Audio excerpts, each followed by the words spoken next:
200 years, and I never came back. Not since the night I woke up down there. Cazador was waiting. From that day on, I was his. Until today. I've been dead in the ground for long enough. It's time to try living again. You have to know who I was. You have to know who I really am. Place your hand over my heart. Let me show you. A book, bound, and suddenly opened. Inside there are no pages, only a swirling mass of blackest weave that pounces. This netherese blight, this orb, for lack of a better word, is balled up inside my chest. Were it ever to fully destabilize, however, I will erupt. Elminster? I'm here on behalf of Mystra. Mystra would consider forgiveness. I can't believe Mystra actually expects Gale to just sacrifice himself like that. The crown! The one the Elder Brain was wearing. The one I very nearly destroyed. Netherese magic. As luck would have it, we'll soon find ourselves near one of the finest book collections this side of Candlekeep. Sorcerous Sundries. Their collection of rare tomes is unparalleled. I mean, Netherese texts are hardly commonplace, but I'm certain they'll have one or two stashed away. You are looking at Loroakan's newest apprentice. Yes, that Loroakan. The greatest wizard in Baldur's Gate. I've heard that name before. A young man, yes? Lives in Ramaz's Tower in the upper city. The very same. Word in Waterdeep has it he's a bit of a cad. But you say he's an accomplished wizard. There's a wizard in Baldur's Gate that'll pay gobloads for a relic, supposedly buried round these parts. It's called the Night Song. Our Lady of Silver. The Night Song is no more!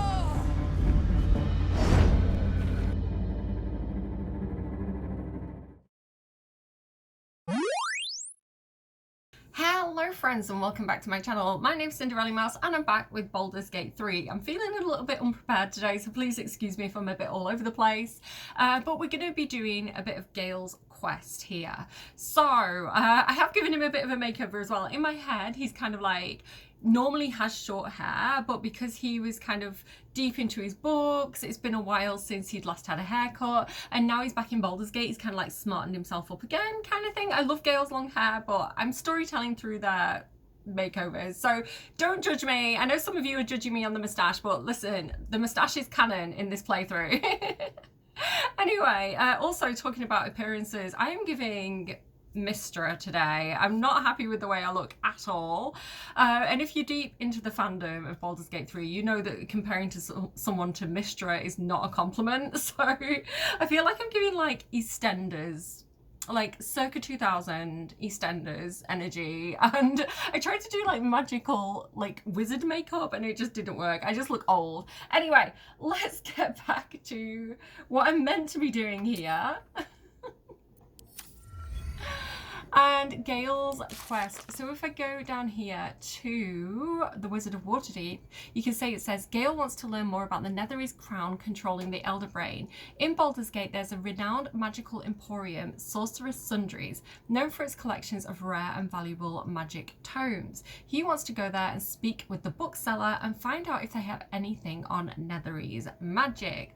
Also, there is a little bit of stuff with Dame Eralyne, which we can also go and check out. If I go to find the Night Song, it says speak to Loroakan. Night Song decided to camp with us. We should see what the wizard in Baldur's Gate wants with her.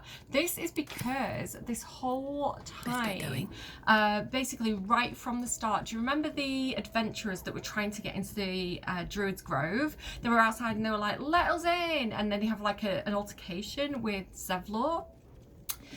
Those adventurers had actually been tasked by Lororican from Act 3 to go and find the Night Song. The Night Song is Dame Eralyne. So yeah, we need to go and figure out why this wizard was wanting the Night Song so badly. And yeah, that's the plan for today. So without further ado, I'm looking at myself and I'm like, cringe. Maybe I should like stop using the camera. I don't know. But then all you've got is like my waffle. Let's have a chat with Gale and see what is up with him. Whatever you need, you only have to ask. I wanted to speak about us for a moment. There's nothing that would give me greater pleasure. How are you feeling? More excited than I've been in months. I can't tell you how curious I am to learn more about the crown controlling that elder brain. Believe me when I say how important this could be for me, for both of us. Potentially life-saving, so long as we can learn how it could be taken and used. Not destroyed then? Okay. No matter. After all, a bond like ours hardly needs words to express it. What else is troubling you? I want to get Dirge over to talk to him as well. Let's move step. Cordia. Cordia wanders off to speak to somebody Have I been else. this way before? And I want to get Dirge because Breathe he has deep some questions and about move. Mystra that I was saving for this moment. It's kind of like a bit of a recap. What's on your mind? He's so tall, I'm not used to seeing Gale from this angle. Is Mystra always such a demanding goddess? She expects those who seek to use the weave to do so honestly, and with respect for its potential to destroy, as well as its potential to save. I doubt she's asked many of her followers to blow themselves up. That's a fate she's bequeathed exclusively to me. She wouldn't ask such a thing if it weren't our only means of survival. However much she's annoyed at me.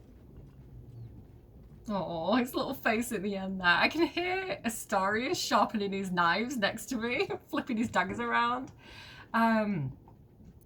Why doesn't Elminster take on the Absolute or Mystra herself? I have found out over the weekend that apparently, I don't know if I knew this before and just forgot, but apparently you know how each god has a chosen? Apparently Elminster is Mystra's chosen, which I didn't realise. I've no doubt she has the power to do so, but as for the permission, Ao would not look kindly on her meddling in mortal affairs.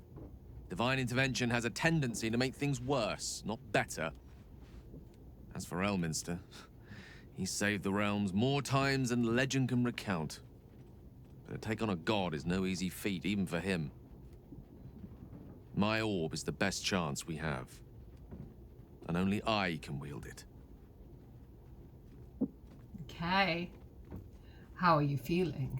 It can't be easy facing the possibility of death. Which we do on a daily basis in this playthrough. Oh, you know me, ever the optimist. I'm trying to focus on the positives. Truth is, I was living on borrowed time already. Consuming those items would only have kept the orb sated for so long. If anything, I feel more at peace than I have in months. At least now I know my death will have purpose. It won't be a distant bang in the footnotes of history. So yeah, so basically the bit of the weave that he has in his chest that he was trying to capture and return to Mystra, but kind of corrupted him.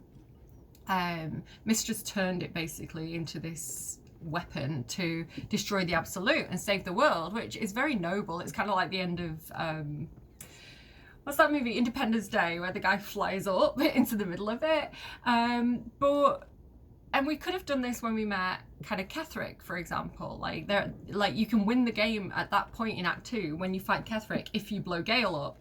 But we want to try and save Gale if we can. So maybe we can figure something out. If we go to this library, read the books, maybe there's something in there that could help him. Maybe there's a different way of defeating the Absolute. We'll see. But yeah, Mystra and Gale definitely had a bit of a bad breakup there. For this mission, who do I want to take? I think think, do you know what? I might drop Will. I've got a long road ahead. Ungroup. And I might actually take Astarion with us. Just because he might have some interesting quips and he might help with some lockpicking. So I've got Cordia, Gale, Shadowheart, and Astarion. Also, I want to just change Gale's clothes. I like this outfit, but I don't like the colour of it. So just give me a sec. The reason is it looks kind of like green in the sunlight. It looks like it's mossy and I don't like it.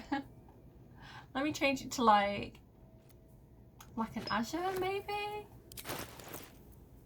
Or purple. Ocean dye? Let me try ocean dye. There we go, we'll go with that one. I like that one.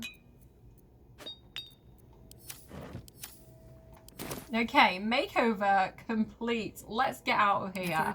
I'm gonna go to the lower city central wall, which is the same place as like Cazador's mansion. It's kind of like that central area. And that is where Sorcerous Sundries is. So here we are. Oh, Shadowheart's looking very glam as well today. We're looking like upper city patriarch, you know? So this is Sorcerous Sundries in front of us here. It's like this massive, if I show you on the map, really, really easy to spot. It's this massive kind of dome, cathedral looking building right in the centre of the map. But let's have a nosy around. We've got some wizards here who seem to be putting on a bit of a show.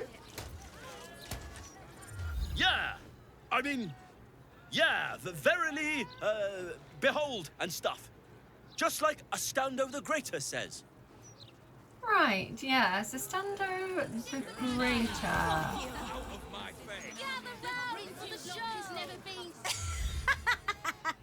Great, isn't it? These are just cantrips. I can keep this up all day. Right. So these are probably like lower level wizards and they're using their magic, they're using their cantrips to impress the crowd. Yeah, it seems like the locals are like easily impressed by even the most basic magic. I think is the joke. Look, Mama, look! It's so pretty. Behold! The sacred illuminations of the mysterious ancients. Back off, Chop, you're too close. Do you want to lose your eyebrows? They're basically only doing dancing lights. Like, me and Gale can get involved here. Like, I could do Mage Hand, you know. It does. I don't want to though, because it's like it recharges on short rest. Well, I could get Gale over here. Look.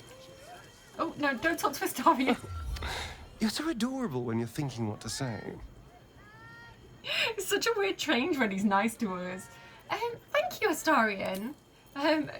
Gale, do you want to show these wizards how it's done? So, yeah, we could get him over here. We could do a little minor illusion, you know? We could do a little... Yeah, let's do minor illusion.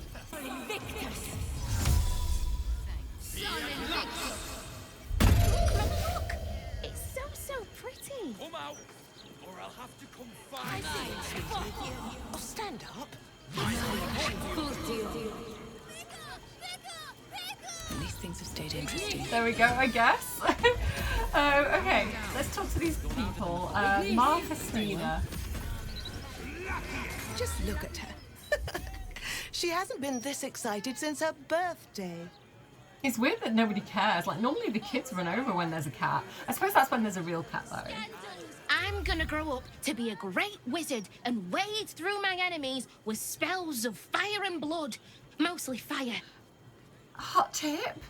Don't wade through the enemies. You want to be right at the back, behind the barbarians and the fighters. Wizards are known to be glass cannons. Sweet! A magic show! It's been ages since there was any fun in this city. I wonder if there's any Gortash related activities here. You know, keeping people entertained, distracted. Cool. Seriously cool. My favourite firework colour is like dark violet because it's the most cool. Oh, I agree. Good choice. Who else do we have here? Oh, stand up. Guess there are other uses for magic besides fighting off invading cultists. But I wonder if these mages shouldn't be in the battle. Yes, I think they shouldn't be in the battle, to be honest, if all they've got is cantrips. Beautiful! What colours! Oh, reminds me of the sparkler tricks on Liar's Night. Yes, Liar's Night. It does seem appropriate.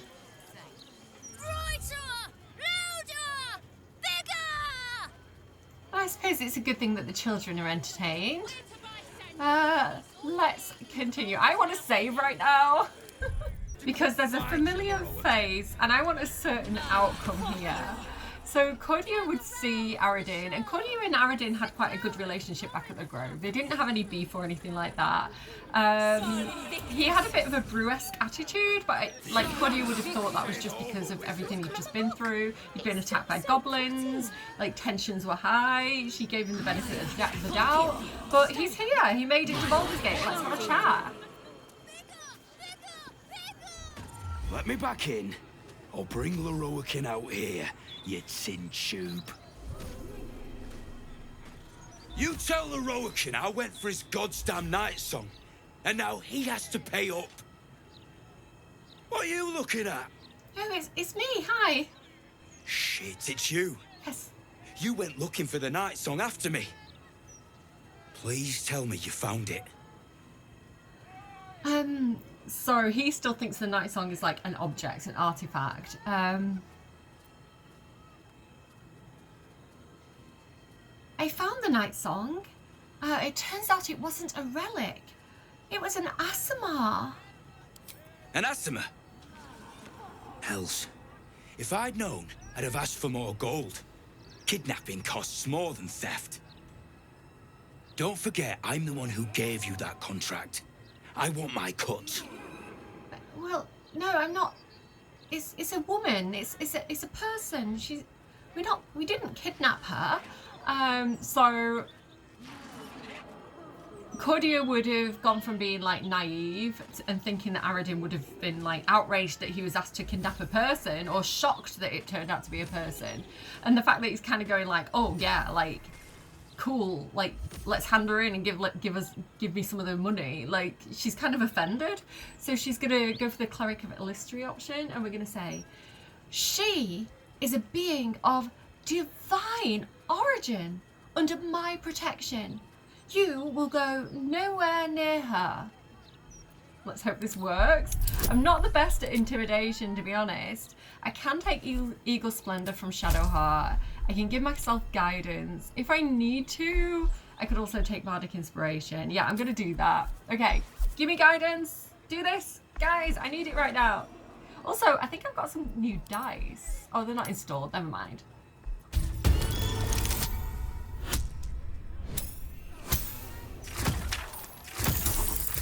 Yay, we did it! Woo! So I feel like I'm losing my eyelashes. Continue. I ought to knock some sense into you. But you know what? I'm too goddamn tired. If she's out there, I'm gonna find her. You mark my words. Oh, that's not a good idea, Aradin. Okay, let me just check my eyelashes. Are they in the right place? Are they on my forehead?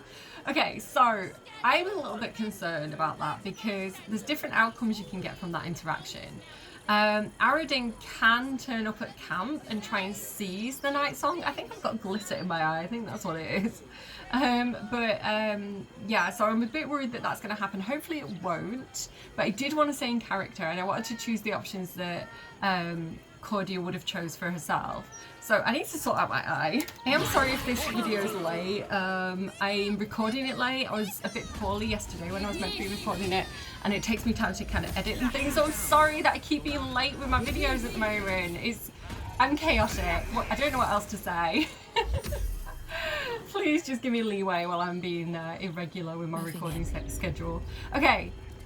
So let's talk to this guy, Animated Armor. He's kind of a bit like what we saw when we were getting the night song.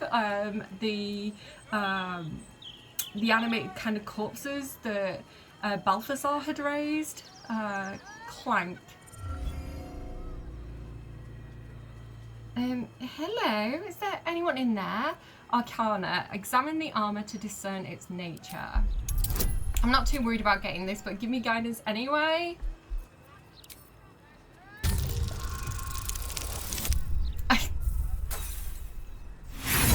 Okay. No idea. Gale, do you understand what's happening here? I don't want to use up my inspiration, so I'm going to leave it. Whatever magic powers the armor is beyond your knowledge. Well, it's not something that I can do. Hello?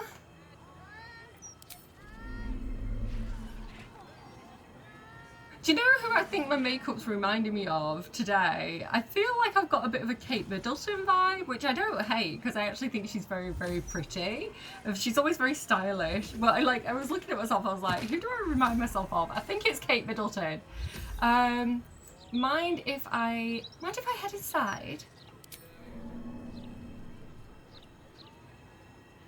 Okay, thank you.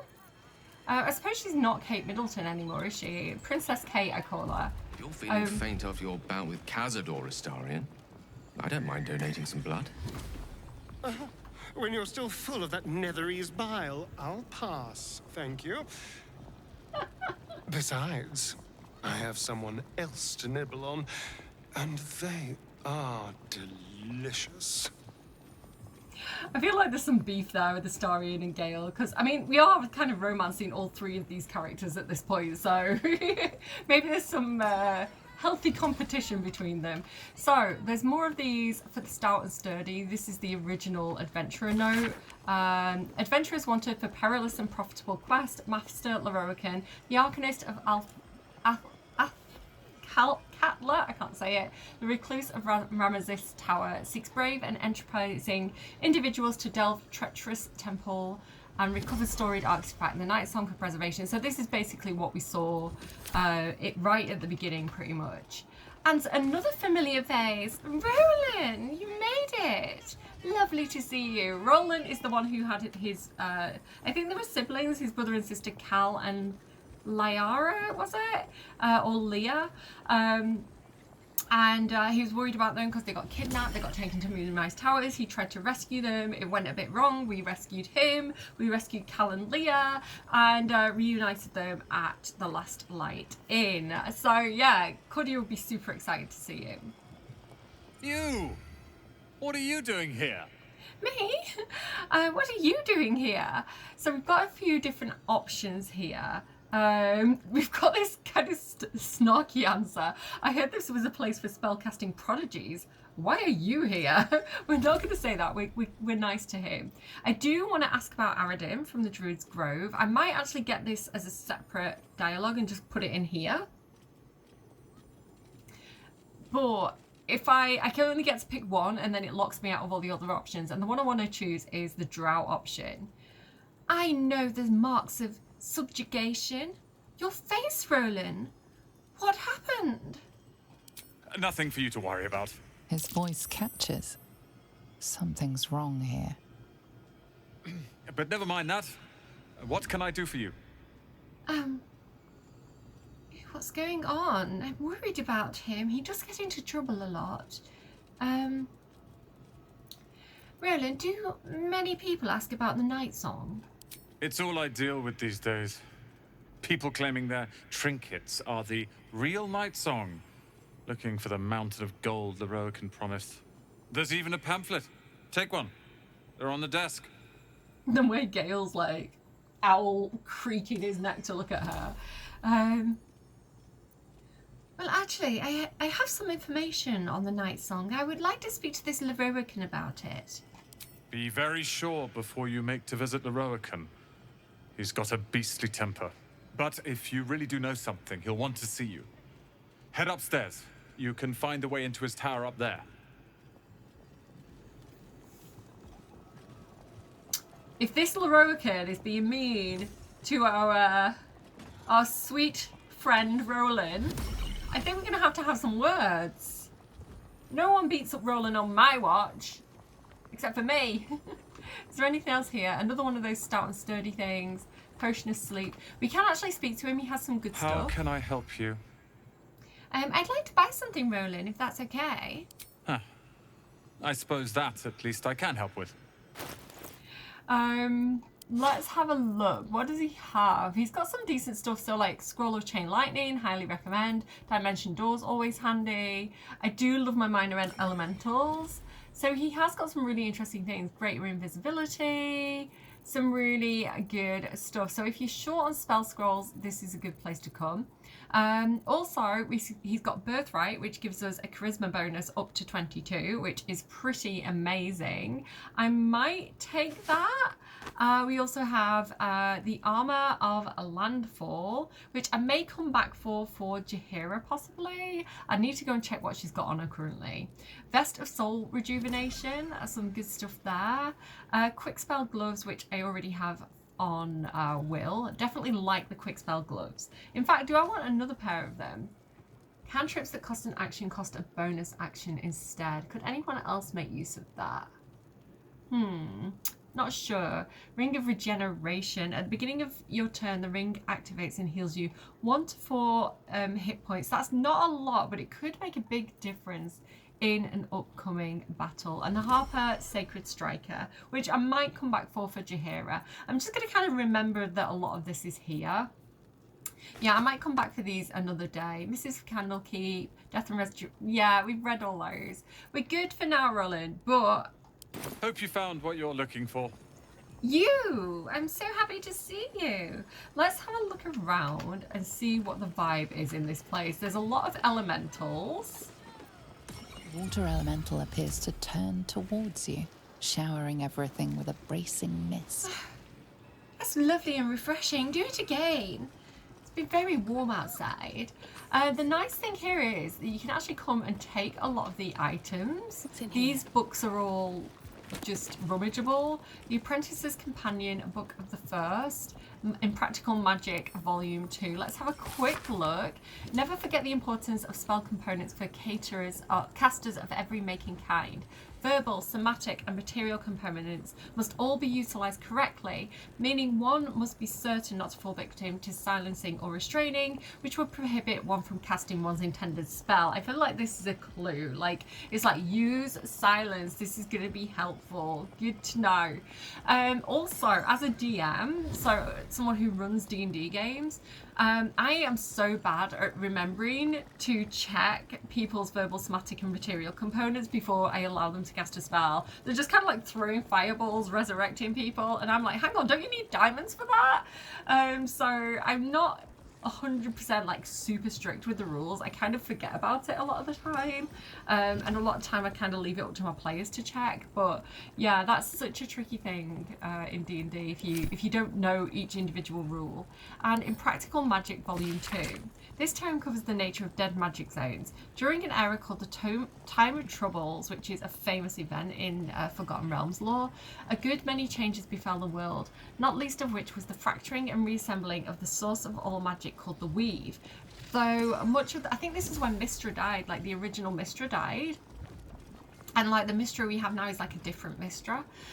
Though much of the world has recovered from the era, some sites still remain scourged of magical power. Cut off from the Weave, they nullify all magic and spellcasting nearby. Yeah, I feel like this is definitely giving us a bit of a clue here of like what we might have in store. Let's keep going, see what else we can find. We are looking specifically for books on the Karsite Weave. An alternative perspective, the Weave. According to standard wisdom, the Weave is comprised of the body of Mystra, or the domain of Mistral. Mistral, I think, was the first Mystra. The threads connecting all of creation to all Mistrals. It says domain. I don't know. I'm not good at Mystra lore. The threads connecting all creation to the source of magic itself. I posit to the intrepid reader that the truth is far more fascinating. The Weave as we know it is not invisible at all. No, certain among us, who I call seers, can sense the true nature of the Weave as an incredibly fine but highly... There's a hair, that's what it is. There's like a hair that keeps getting stuck in my eyelash. but a highly physical and edible substance left in our realm by spacefaring giants called immortums several aeons ago. Every time we wield this power, creatures called weave devils consume these strands of weave, and their excrement is a powerful force we call magic. I know this will shock many readers, but I can only deliver the facts as I know them, and as the esteemed wizarding community wants to keep from you. Did Volo write this? This feels like it's written by Volo.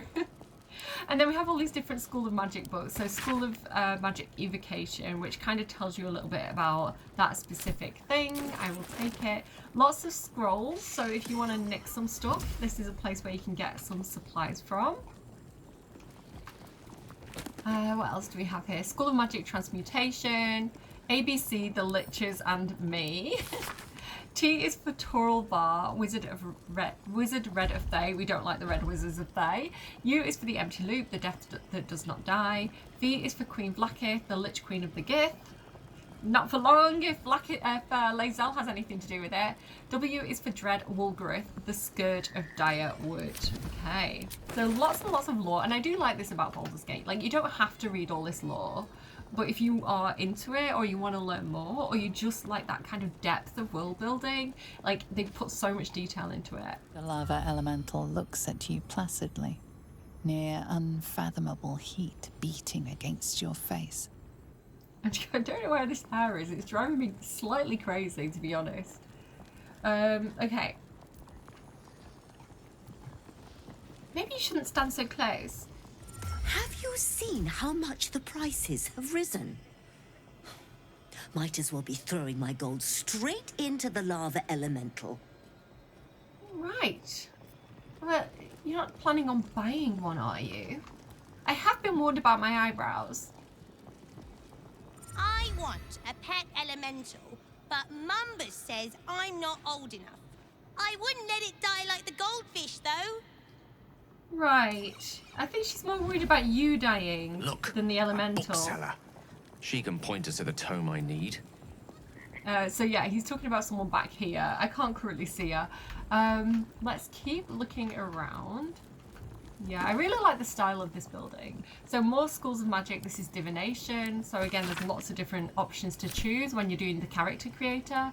The shadow weave. This is exciting. I'm currently playing as a character with this who's a Shada Kai, and she's kind of like really into magic, but kind of the Raven Queen doesn't really like that she's into magic because wizards betrayed the Raven Queen, but she kind of like does a bit of shadow weave stuff. Anyway, I'm getting distracted.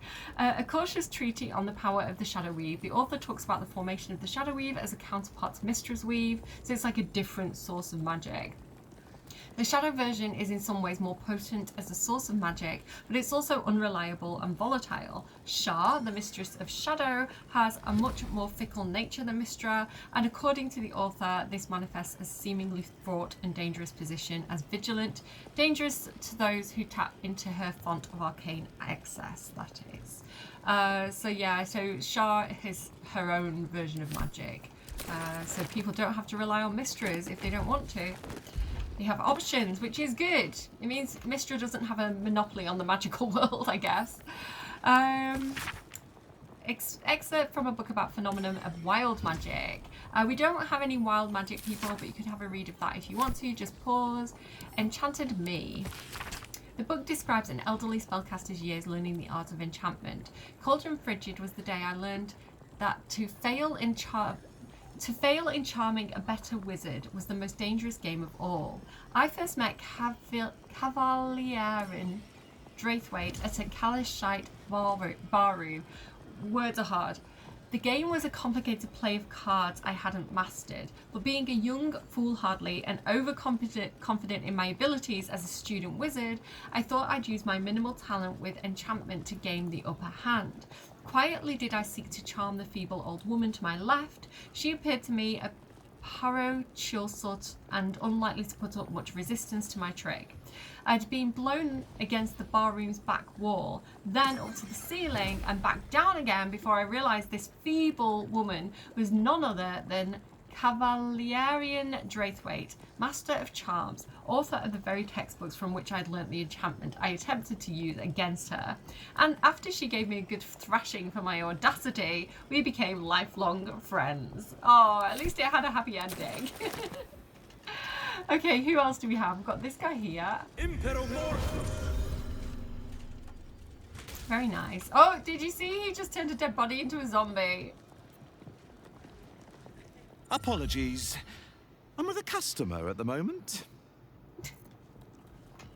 He's so nice about it too. Do you think that zombie looks fresh? Is fresh good? I never know with zombies. Well, I mean, it's zombies aren't normally fresh. They're kind of rotting corpses. So, but he did just make it in front of your eyes. So I guess it's as fresh as a zombie can get. The newborn zombie gazes at you hungrily, pus drooling from its slack jaw. We will get some more zombie content for those of you who want that. I don't know which ones of you, but that's going to be a while away. The Chosen of Mystra, here you go. I think this is Elminster. To be the chosen of a god is to be empowered with their very essence, and to be the chosen of a goddess of magic herself is to possess unparalleled mastery among mortals in manipulating the weave. Some would consider such beings to be demigods, while others would see them as servants, powerful and rare ones for sure, but servants nonetheless. In the current age, Elminster Ormar is known to be the chosen of Mystra, so this is like the guy that keeps popping up and talking about cheese with Gale. It is fitting, of course, that the finest wizard known to most would claim such a title, but if he is chosen, right, but was he chosen for his magical prowess, or is it that prowess divided from his chosen status? Huh? Some embittered scholars claim Elminster's favour is rooted in an amorous past with Mystra herself. Well, Gale would know a thing or two about that. But this author finds such a feat to be no source of shame, if true. For a lowly mortal to seduce a goddess, bravo, sir. I'm going to hand this to Gale, I think. One can only suppose that the bunk beds of Candlekeep twitch with the dreams of repeating the act. Yeah, well... Gale, I think that one's for you. It looks like you're competing with Grandad. It's not just cheese and wine they share, apparently. We also have this. Here is a copy of Elminster's Myth, Drannen, Amphigori. It's a good edition, well kept and stiff-spined. Reading an expert, you can see Elminster's style coming through the heavy notation scholars have added after the fact. I attended a lecture yesterday by an elven sage about the eclipse logic theory of magic. Sweat beaded her brow. I got the impression she was new to the pulpit and the greedy eyes of ambitious students. The eclipse logic theory, as famed by her, gives the impression that a big enough personality is imbued with a kind of unique magic. Think on an eclipse, with one astral phenomenon obstructing the other, and with variant states of eclipse resulting in the abatement of light and the creation of new and interesting shadows. Making me think of Candela Obscura, Expedition 33, like clear and covered. Transformation by encounter, personality. This elven sage posited is like that. On one hand, she's demonstrably right, but while identifying stars, she's missed the shape of the galaxy. Stepping back a moment, we see that while certain iconic people have achieved great things by magical means, the qualities we would ascribe as their personalities are not fixed, though the extent of their prowess is, if not aligned, then comparable. So while emotion holds power and significance, the scope and weight and taxonomic signifiers of that power elude us like the dark side of the sun-darkening moon. Did I do a good Elminster impression? Let me know. Give me points out of 10 in the comments. Send that to Gale. Okay, I won't do too much reading because there is a lot here, but we'll just look at anything important. Wizards of Note, Lorroakan. Okay, let's see what we're up against here. Is Lorroakan on par with Elminster? This book appears to be a bespoke edition and not mass printed like the others in the series. A note is affixed to the front page. Dear Sir, though I appreciate your attempt to contribute to our popular series, I'm afraid we are not accepting reader submissions at this time. Furthermore, I would recommend our fact checker, Hope Candor, for your personal employ should you wish to attempt to publish this volume under a different name elsewhere. Kind regards, Embra Coyle. So she's basically saying this is bullshit and we're not publishing something that is not fact checked. And it sounds like Lorokin wrote it about himself. And Schools of Magic Necromancy. So I'll have a little look of that if you want to have a read of that one. And let's keep going. Let's see who else is around here. So again, lots of interesting things. I love the style of this place. Look at this gorgeous window here. One more bookshelf to check. On this side of the room, School of Magic Conjuration. Have a read of that if you want to. And Ramazith. So this is Ramazith Tower, basically.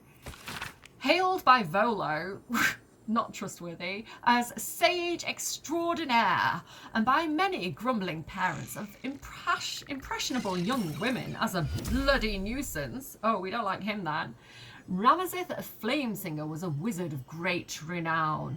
Living in Baldur's Gate, this figure went missing some time ago.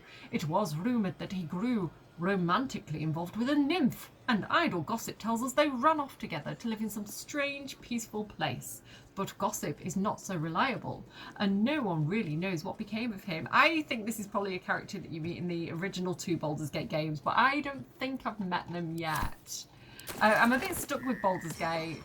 It's, you know, suddenly there's like a difficulty increase and you get stuck and you just can't get past that point. That's kind of what's happening to me at the moment. It's because I went for a higher difficulty than my first playthrough. You're a fellow bargain hunter, I see. The hidden gems here are far better value than the rare books Tolna keeps locked behind the desk. I'm sure. So he values shiny things and not knowledge, apparently. So this is the bookseller that Gail wants to talk to. Let's have a look what she's got here. Fables of Faerun, the Dim-Witted Drow. We have read that before when we were like in the Underdark, so I don't want to read that again. Downfall of the Iron Throne.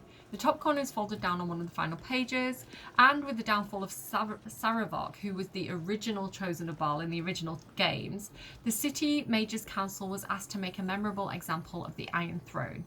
And this is, the Iron Throne is kind of like the bad guys of Baldur's Gate 1. Those criminal headquarters squatted like a dire toad in the centre of Baldur's Gate, looming over the disgusted citizenry its thugs had so recently preyed upon. The council hastily convened, decided upon a dramatic demonstration of the city's rejection of the Iron Throne, and 17 of their number joined their magical powers in a 48-hour ritual that concluded by levitating the Iron Throne building from its foundations, conveying it across the docks and out over the deepest channel of Grey Harbour, where it was plunged beneath the waves and fog to be seen no more. And in this way, the most prominent symbol of the bloody reign of Saravok Anchev was obliterated. Can I take this book? Can I have this? I can. No, I can't. It says steal. That is going to be relevant later. Possibly to something we need to do with Will. But let's talk to this lady, Talona the Tome Monger. Literature department. Can I help you? Hello. Why are you whispering? Shh. These books are sensitive. They prefer an environment of quiet reverence. Okay. You can shout. Is that true, Books? Are you sensitive? Cordy's respectful.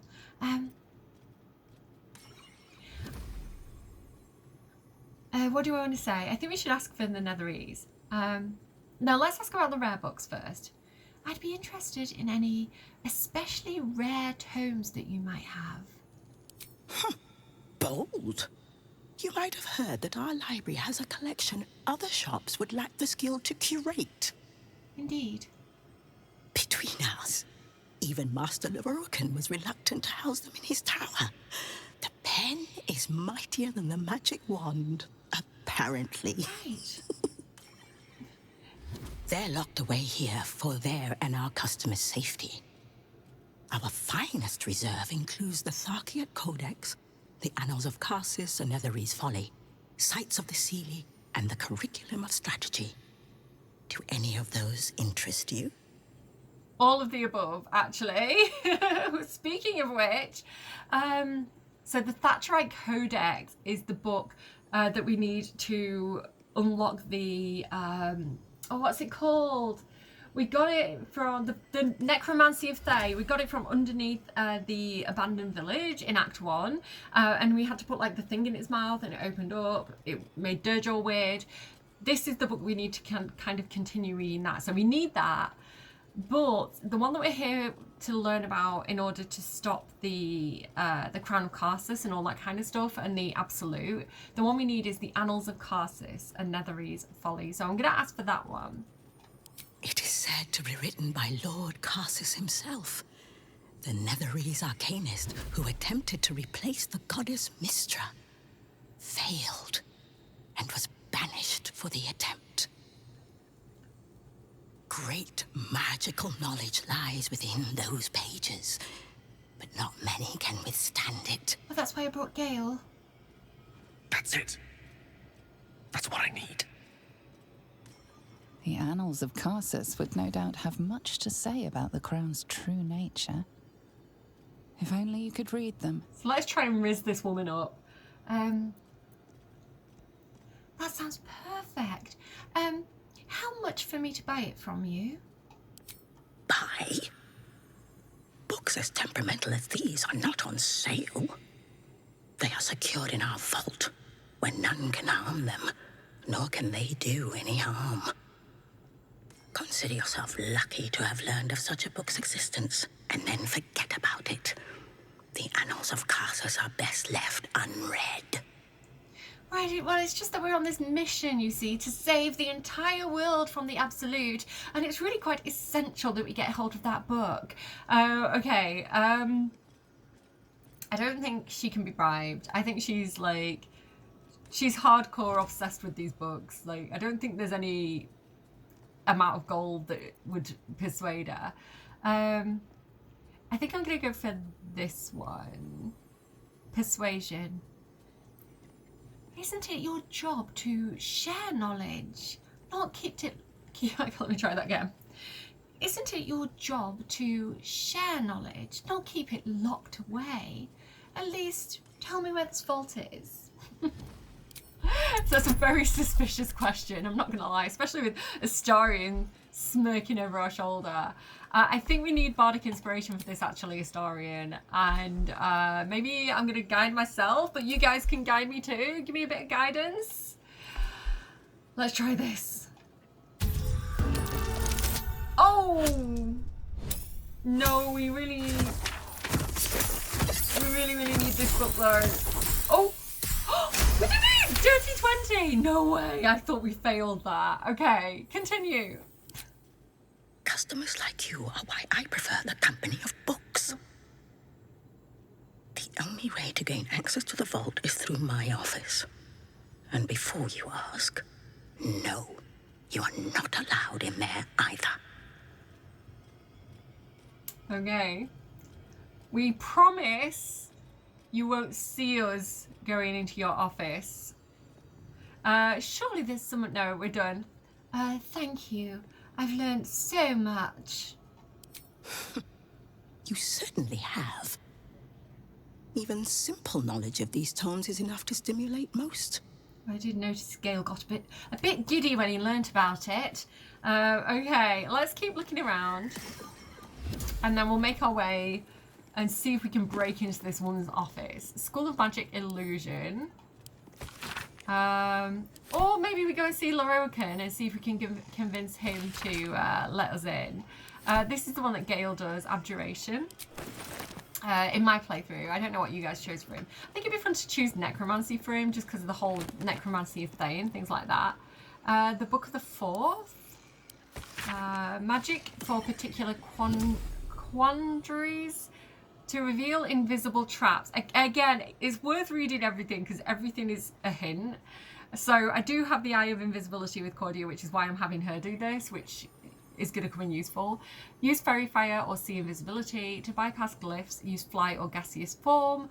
To block harmful spells that traps may trigger, use Counterspell. Good to know. And then magical histories, the Spell Plague. So the Spell Plague, again, is like a massive event in D&D lore. In the infamous calamitous year of 1385 DR, so about 100 years ago, I think, a conspiracy between the goddess of darkness Shah and the god of trickery Cyric, who, do you remember the cow that wasn't really a cow and he wanted to turn into an apple and have us sneak him into the city? He was a wizard of, or a follower of Cyric, who's a bad guy. Sought to end Mystra's control over the weave and influence over the realms by cravenly assassinating her. But instead of merely breaking the goddess of magic's dominance, her death threw the weave into utter chaos and collapse. So this was the Spell Plague. Magic spells faltered or failed entirely, which is really fun to play with actually if you're a DM and you're running a campaign, to have your magic users not be able to use their magic, like to have that storytelling is really interesting. Magic spells faltered or failed entirely. Countless spellcasters were killed or driven insane. A vast storm of blue flame arose from the Mahar jungles and swept the continent, churning and reshaping the land and leaving whole regions devastated. For the murder of Mystra, Cyric was sentenced by a conclave of gods to 1,000 years imprisonment. I told you she wasn't the first Mystra. Toarie would face nearly 100 years of upheaval before Mystra could return once more, reinstated as a goddess of magic in 1480 DR. So I guess it's the same Mystra. I don't know. I thought there was two Mystras. Having said that, I think we're in like 1492 or something now, so it's not that long ago that Mystra got her magic back. Thanks to the efforts of legendary wizard Elminster Ormar and the events of the Second Sundering, to be fully explored in the next volumes. Yeah, so it's some big old Forgotten Realms lore there, if you're interested. Magic of the Weave. I like as well that with Baldur's Gate, you don't have to know the history. Like, it gives you the information that is like important to the story as you go. So it doesn't like, for those of you who like want that information, it's there, but you don't have to know it. You know what I mean? I think it's well handled. We've read both of those, so I'll just grab those. We've got another one of these guys here. And again, I know I kind of like to click on all the things, so I am a bit of a slow player, but hopefully you enjoy. Would you mind if I finish browsing before you muscle in, please? I was here first, actually. Sorry? Sorry, not sorry. Okay, maybe a little bit sorry. The Apprentice Companion, Book the Third. With regards to items, these are often overlooked as a source of substantial power and importance in the progression of one's skills. Rings, amulets, we know that magic is good. Magic items are good. School of Magic Enchantment, have we read that one? I think that's probably most of them now. I wonder if there's a book for Blade Singers. You know, the one that got added with patch 8. School of Magic Enchantment. Impractical Magic Volume 2. Times of Troubles. You can read that if you want to. Let's keep going. That gargoyle is so cool. I love a good grotesque. Technically it's a grotesque, not a gargoyle, because gargoyles spout water. Where is the famous Leroican? His shop is a nutter shambles. Is it? It seems quite fancy to me. There's not much left. Looks like folks heard the Absolute was on the march and bought everything that wasn't nailed down. Right. So he's probably making some good money with the whole Absolute thing. School of Magic Illusion. Magic Introduction to the Weave. School of Magic Transmutation. I don't know if we've read that one, so I'll open that if you just want to pause and have a read of that yourself. Ye Folly of Karsus. So this is the whole thing. This is the whole background to the Karsite Weave and things like that, because Karsus' folly, Gale did explain it a little bit, that he kind of was overly ambitious and wanted to, I'll read it. The ancient water damaged tome is largely illegible except for the following. Did Karsus, mystic, autodidact, autodidact, in all his vainglory, disdainful as ever of received wisdom, proclaimed that crisis-bound he would safeguard the magic tapestry of all wizardry by supplanting the failing weave god Mistral. There you go, Mistral was the original Mistra, with another immortal guardian, wiser and stronger of mind. Who could that be? Asked the Netherese, amazed, and Carsus gave them a reply. Who but I? So he wanted to be a god to rival Mistral.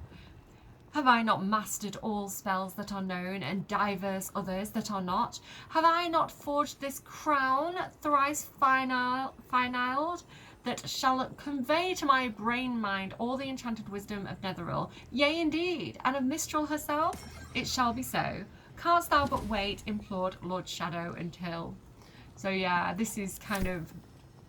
It went horribly wrong. Yeah, this is how Gale ended up with a fragment of it in his chest, more or less. Elminster by Cherish Holman. The text doesn't approach the wizard Elminster with the near fanatical affection many scholars lay at the feet of this legend. It seems to condemn mealy-mouthed assertions of Elminster's greatness. Take this passage from chapter 6. I spoke to a serving girl at a roadside tavern in the boonies of the Sword Coast. I told her I was researching Elminster. Who was Elminster? Well, he was this astonishing figure in the arcane community. He'd shed the blood of the world's most cunning villains like Manshoon of the Zentarim, shared his bed with a goddess, and inspired hundreds of magic wielders to explore themselves, their craft, widen the scope of their ambitions. She nodded politely. I pressed her. Had she truly not heard of Elminster? Miss, she said, aside from that random drinkers in here, I know 8 people, 9 including my dog Binky. Those were nice little stories you told, but what has this Elminster got to do with the price of butter? So some people just don't care. They're like, I just need to eat. I'm not here saving the world. I don't know these people. The particulars of a single entity plane. This type of alternative plane can easily be used as a trap. Think, for example, the infamous genie lamp, or everything's here for a reason. Take notes. The genie lamp or the Mergira's chest trick. So those of you who are experts on Baldur's Gate 3, those of you who've done Act 3, those of you who think you know everything, have you been inside the genie lamp?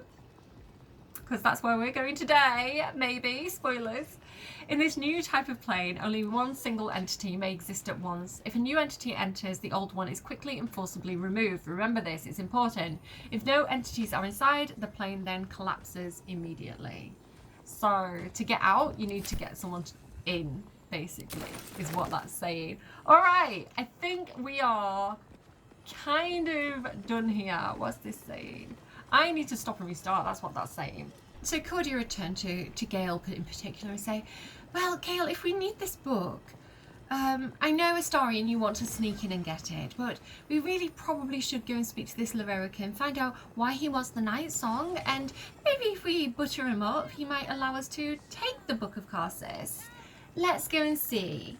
So we're going to go ahead and head upstairs. Have we spoken to this guy who's like walking around though? I want to make sure I spoke to him. Big Clive.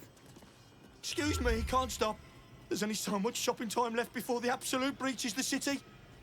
Well, it's good that there's some wizards who are prepared to defend their city, I guess. Welcome, dear patron, to the floor at the top of the stairs. If you have information about the Night Song, great riches await. If you are here to waste the great wizard Lorroakan's time, reconsider. Let your knowledge determine your path forward. Oh, how clever. A talking projection? That's very clever, isn't it, Gale? Welcome back, dear patron. Remember that the great wizard doesn't suffer fools who waste his time. So... let your knowledge determine your path forward. Now, you can fact check me here, but I feel like the only people who've said anything good about Lorroakan is Lorroakan through things he's wrote about himself or through like, yeah, Roland's impressed. He's taken in by it, but like his own projection says good things about him. His own projection is like the great wizard Lorroakan. Like Roland was taken in by this. Gale, I think, has always been a bit more skeptical. Let's talk to it. Let's see what Gale thinks now. My time is yours. What do you need? Nothing extra to say. That's fine. Okay. I was wondering if you had any comments. Okay, well, I suppose we need to figure out which of these portals takes us to Lorroakan. So the riddle is like, what is the Night Song really? So this one says, the Night Song is a druidic staff that allows its bearer command over an army of ancient beasts. no, that's not right. The Night Song is an ancient potion that allows its drinker to become irresistibly attractive to man and god alike. I don't know what happens if you choose the wrong one, you know. I've never tried it. Maybe I'll choose the wrong one in editing and show you what happens. For your own personal safety, it is ill-advised to waste Master Lorroakan's time. Don't spend your gold in there, mate. Bastard wizard don't deserve it. Where's the nearest library? Out of my face. There is work to do.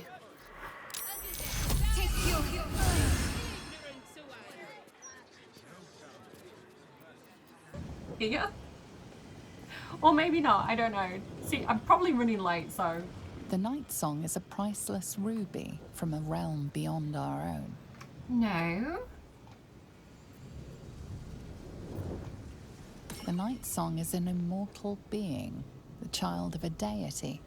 That's the one we want then, isn't it? Okay. Let's hope for the best.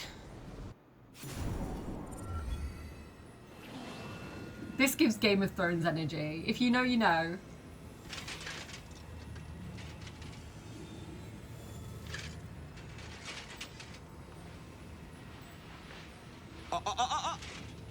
Hold very still, Nicklaw. Craig's aim is much improved, but still leaves something up to chance. Yes, sir. You alright, mate? All right, Crank. Ready? Aim. We're just walking behind it. We have a visitor. At ease. McClaw, you may go.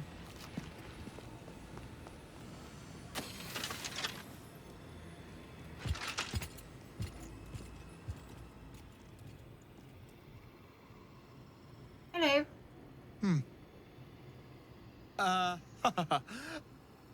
I see no Night Song. Surely you wouldn't have entered my tower without the Night Song in hand?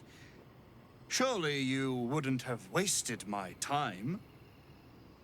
And what if we did? It looked like you were fannying around to me, not doing anything important.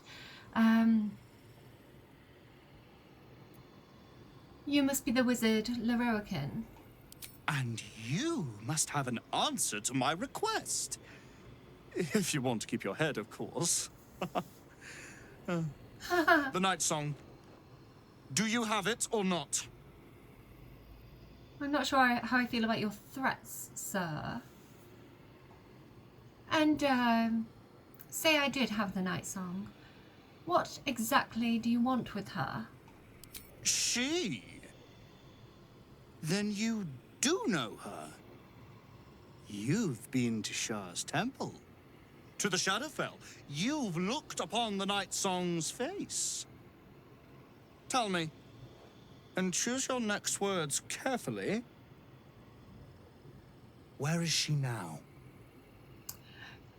I don't trust him. He seems like a bit of a see you next Tuesday. Well,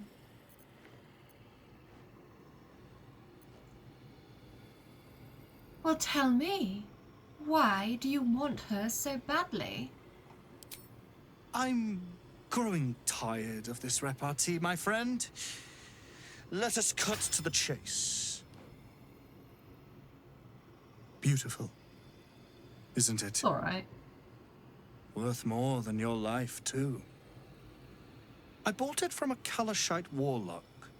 There's very little of his soul left to him. It can bind a celestial to the wearer's service with a snap of the fingers. And this can keep her in place. Forever. We've just saved her from a trap, actually. I like that he's saying all this where Shadowheart's literal job was to slay the immortal. Like, the only reason, like, Dame Aylin's still alive is because we talked Shadowheart out of it. So, we don't want him to get hold of her, basically. So, I think we either choose Deception, Sorcerer. I'm afraid the Mighty Night Song was no match for my magic. She's dead, which is the thing that we were meant to do. I wish Minthara was with us, just in Ketheric's armor. That would have been so cool. That would have been such a flex. Or we could go with Deception. I've seen her. She was trapped by Ketheric Thorm. I left her there. The thing is, though, does he know that Ketheric Thorm's dead? Because if he does, and he understands that we couldn't have killed Ketheric had the Night Song still been trapped because it made him immortal, then he would know that we were lying. So I think I'm going to go with Sorcerer Deception. Well, I'm afraid the Mighty Night Song was no match for my magic. My magic friend here, Shadowheart. She's dead. It might be best if he thinks that she's dead. I've got Eagle Splendor from Shadowheart. We can take the Bardic Inspiration. And we can also do Guidance. Give me Guidance. We did it! Yeah! Let's see what we get. I feel like that's going to be quite a high one. That's decent. Yeah. Cool. Dead? That cannot be. It is immortal. A god. Well, we had a god's help. Do you know Shah? She was a Selûnite, held by Sharans. Her death was inevitable. Is that meant to be some consolation? It was the key to my immortality. Oh, well. How can this be? How can this be? Shit! Okay, good. I thought he was going to fight me. I thought we were about to get into a fight, and I was like, I don't want to fight him right now. I will come back later, Lorroakin. Can I talk to... I want to save because I'm so scared that I'm going to do something wrong right now. Can I talk to this little guy and convince him to, like, leave him? Let me just... have you got any Bardic Inspiration left? You don't, but I can restore his Bardic Inspiration with his item. Okay. We've got a little bit left. We've got a little bit more Bardic Inspiration. Okay, just in case I need it. A dull moment. And then we'll come over here and have a chat with Mikla. Stop firing arrows! You'll bring him the Night Song, won't you? He'll be so very pleased, so very happy if his plans materialize. You're not listening. The Night Song's dead, darling. Your boss is going to be very angry. Can I not get him to go? Oh, I was hoping that I could, like, convince him to leave because he's being treated badly. Damn. Okay, where's Lorroakin gone? He's over there. Do I want to speak to him again? I'm a bit scared I'm going to antagonize him, but... Your terrible tidings have cost me everything. My grand design. Dashed to ruins. This always happens to me. We'll leave you to it then. Bye. Tatty bye. Okay, we'll explore Ramesses Tower a bit more thoroughly later. My main mission, my plan for today is to go and get the book. This is what we came for. So, like, a tantruming wizard is not that important. We have this room here. So one of these presumably is the lady's office. So let's see if we can... Actually, do you know what? No, I don't think Roland's going to help us. I want to try and get in here. So I'm going to have... Let me just split everybody up a second. I'm going to have Gale come over here. That way. And I know he doesn't like to crouch, but if I give him... Let me try with the Starry first, because this place is locked. So... Step lightly. Very, very quiet. Can I go here? Into the shadows. No, I keep getting seen. Okay. Gale. Lost in thought. I'm gonna use knock, the knock spell. So I'm gonna get rid of... What do I want to get rid of for the time being? I don't feel like we need Sunbeam for the time being. So I'll get rid of that and take knock. There we go. Not this again. Why does he keep getting seen? He's not being seen there. I swear I'm like... Robes will get dirty. Why is he keep getting seen? He's not being seen. With Can you go here? If I must. Right, okay, there we go. And then I can do the knock spell on that door.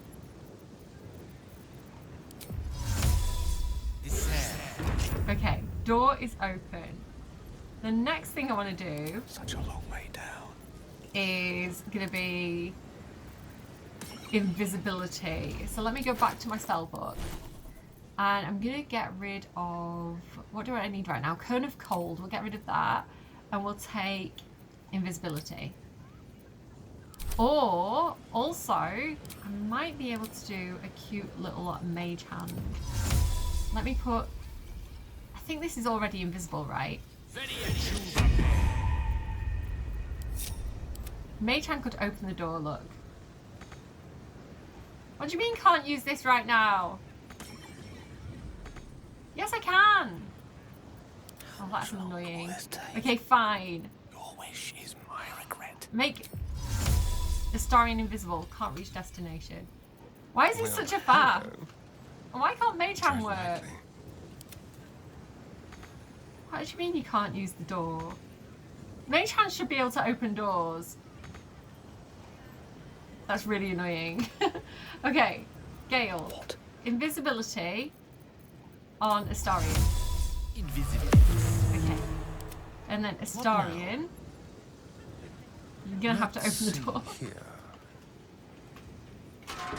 And go in. Quick step. Okay, perfect. Astarion's in. Right, okay. So we have this room here. Let's investigate. We've got School of Magic Abjuration, ABC, the Liches and Me. We already have those. Is there anything here? The Path to Karsus. From the hand of Ramazith, what glimpse of magic's true import might Silver Hand proffer? Take the promised hand and watch abjuration cross its palm. For you too shall need protection from the purge of Sildur's fires. Only through its flames will Karsus's path be fit to follow. Okay, I am gonna not understand that, but let's steal that. And keep looking here. Roland's journal. All has happened according to my plan. The way was rough, too rough, but we arrived exactly where we're meant to be. Where I am meant to be. Master Lorroakan is a braggart and a hypocrite, but he has what I need. Resources, knowledge, the ability to become who I truly am. Cal and Leah roll their eyes, but they least of anyone can deny my potential. They know what I could become if I only endure a little longer. So he's basically, like, because Lorroakan's meant to be this, like, glorified great wizard, he's kind of like, people are willing to be treated badly by him just to be able to access this knowledge, which is not good. Let's keep looking around. Yeah, I don't like that for Roland. Roland! You don't have permission to be here. You're about to be ejected. So I was invisible, you know nothing, and you're a customer! Why have you come to enforce things? It's Astarion. We're going to try and convince them we belong here.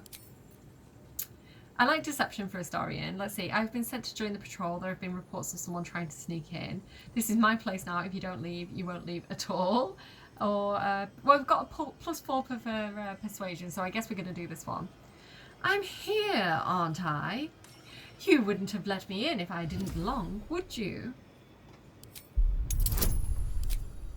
Do we want to do friends?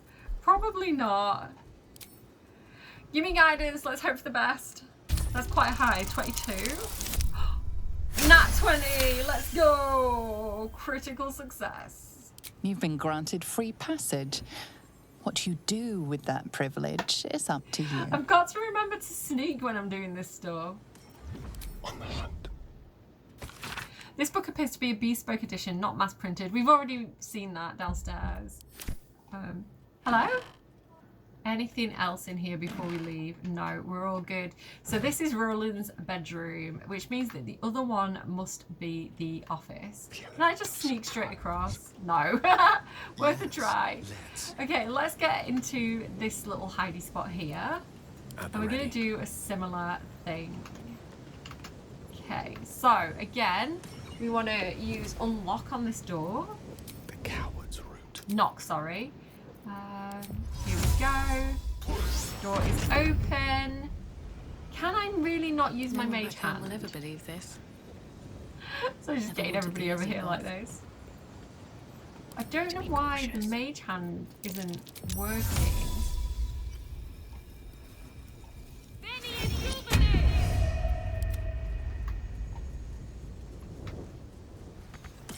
Can't use this right. What do you mean you can't use this right now? Why not? I don't understand why they can't open the door. I'm pretty sure mage hands should be able to open doors. That's really annoying. Okay.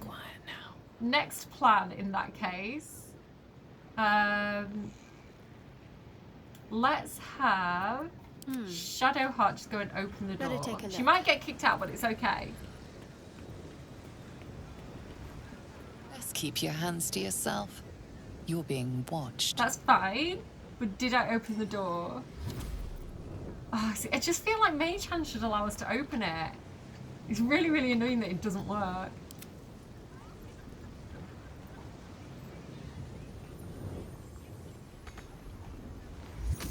Oh, it worked. I just had to click it multiple times. Okay, we're good. Okay, Shadowheart, come back over here. Because I have a plan. Okay, I'm going to group everybody up again. And then I'm going to have Gale my magic. I want greater invisibility this time. That's just normal invisibility. Let me switch that out. Hang on, wait. Greater is... This is faffy, but trust me. I love that I can change wizard spells whenever I want as well. It's so handy. Greater invisibility. And can I not cast it on multiple people? Oh, why did I think I could cast it on 4 people? Oh no, I think it's invisibility that upscales. Sorry, there's 2 invisibility spells and I get them mixed up. So, let me try... Yeah. 2 targets, 3 targets, 4 targets. Okay, Astarion, Gale, Shadowheart, Cordia. Who's not got it? Wait. Who didn't get it? Target's too far. Cordia. Don't want to think about This is so funny. Okay, try again. Right, 1 on Gale, 1 on Astarion, 1 on Cordia, 1 on Shadowheart. Okay, we're all invisible, let's go. So we want to get in this room. Come on, get in. Who's that? Cordia, get in the bloody room. Okay. Ow, what did I click on? Okay, Astarion, shut the door. Okay, we're good. Let's crouch. Oh my goodness, such a faff. Let's have a look around. So this does appear to be that lady's office. We've got the Sorcerous Sundries basement chest key. What else do we have here? Officious note. Mikler, so that's the guy with the apple on his head who's getting arrows shot at him. Master Lorokan has requested his Tomb of Divination spells be brought to the basement. He must focus without interruption in order to see the unseen. Since you refused to speak to me since the incident with the ape, I have no choice but to make my request in writing. Vompter. Is that the lady's name? Vompter. Is that the book lady? I read it as though it was. So she was saying, what was that actually? The Tomb of Divination spells be brought to the basement. Okay, we've also got this here, a note from Vompter. Nicola, as you refused to speak to me following the incident of the three-eyed man, I have no choice but to make my request in writing. Master Lorokan instructs you to bring his newly acquired lamp, the one with the djinn, to the vault and to store it behind the protective wall. It is far too dangerous to be left on display in the shop proper. Vompter. See, how many of you have done this? Let me know in the comments. An alternative perspective, the weave. I think we read this one downstairs already. It's not invisible. It's, yeah, we've read that one. Anything else there? For the stout and the sturdy. Again, that's just the... Oh, no, I didn't mean to pickpocket someone. Okay, so here we have a bookcase. Sorcerous, Sundries, basement chest key. Don't mind if I do. Magical Histories, Volume 1. The Origins of Vistra. Here you go. So I don't think we've read this one, right? To know of Mystra, the goddess of magic, we must first consider her earlier incarnations. I told you! Beginning with Mistral, the Lady of Mysteries, was said to have come into existence during a conflict between the goddess Shar and Selûne.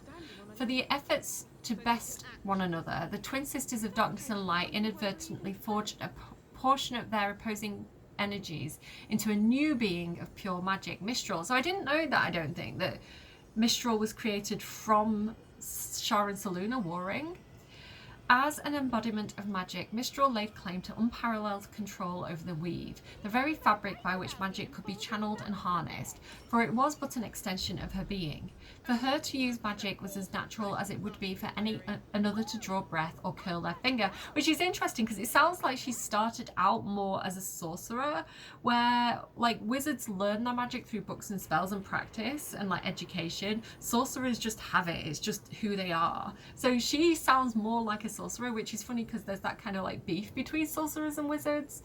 It was in -33 DR that Mistral gave way to Mystra when the former had her powers seized by Karsus, a Netherese lord and perhaps the most powerful and ambitious wizard to have ever lived. Yet Mistral sought to deny him his ill-gotten prize, sacrificing herself so that for a moment the weave faltered and all magic briefly ceased. Karsus's folly brought about the destruction of Netheril and the end of his ambition. Yet the weave could not go unattended for long. Within moments, the goddess of magic was reborn as Mystra. So she's kind of like the new... Yeah, Mistral like momentarily died and was reborn as Mystra. And then Songs of the Wind. Songs like the Wind by Elminster. This edition is not annotated at all and old enough that it might be part of the original printed set or perhaps just a compelling reproduction. He recalls the magic school of the Windsong Tower in the elven city of Myth Dranmore. One section of Recollections has this for an opening. There's a pergola that lecturers gather under at wintertime ball. Someone gets a block of oak wood from the great bough of the windsong, and they all pose as the block fetcher sculpts the image into the wood using a transmutation spell. This little ritual is so bleak funny, I can barely recall it without feeling like I need to wash my mouth out with lime juice. Anyway, the lecturers talk turkey, paying a special attention to the body language of the people around them, because these are not simply colleagues, they're also rivals in their strictest sense of the word.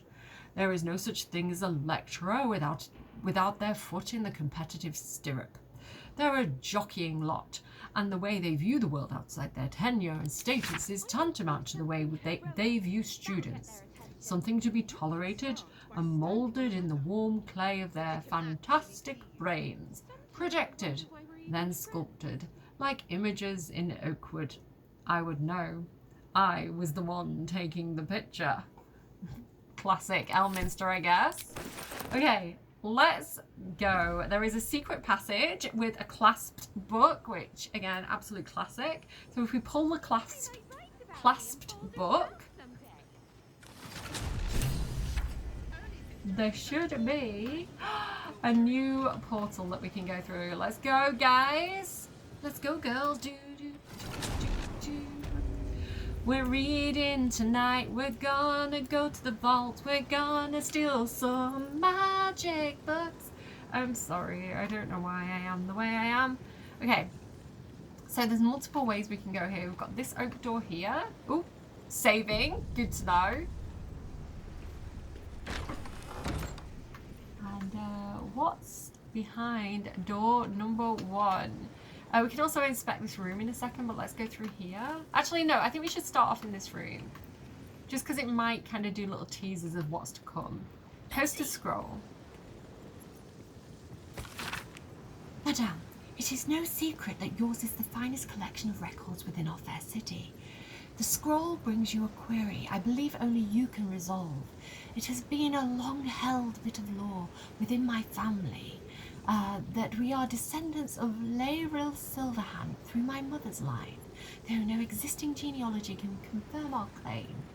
Would you be so kind as to investigate the matter? It would mean a great deal to my grandmother Haverfoss, who is poorly at the minute. The family name is Greydell. Hopefully yours, Amber Layman. I don't know if that's... I don't remember the woman's name. I don't know who I'm talking about at the moment or what voice I'm using, so please forgive me if I'm getting mixed up. Mirkla's Ledger, scrolls, quills, books, rare herbs, spells, parchment, hats, robes, wings, wands, staves. Okay, good to know. Metal trunk. It's got tin mask spores in it. We'll take them. Who knows? Might be useful. That might be worth a look. But got a button. Button. Who's got the button? Another secret room. Interesting. Gold. Full of stuff. So handy for supplies. We're getting a few different spell scrolls. What's this here? Material sorting. Storage and sorting of scrollwork, parchment, and tomes. So the interesting thing about this room is it has this like invisible floor, which I think is very cool. I was trying, the first time I came down here, I was like trying to jump across it because I didn't realise you could walk on it. Okay. Dimension door, interesting. Okay, I don't know which way I need to go first. Honestly, I think I'm gonna go the hidden wall way first. Let's go this way.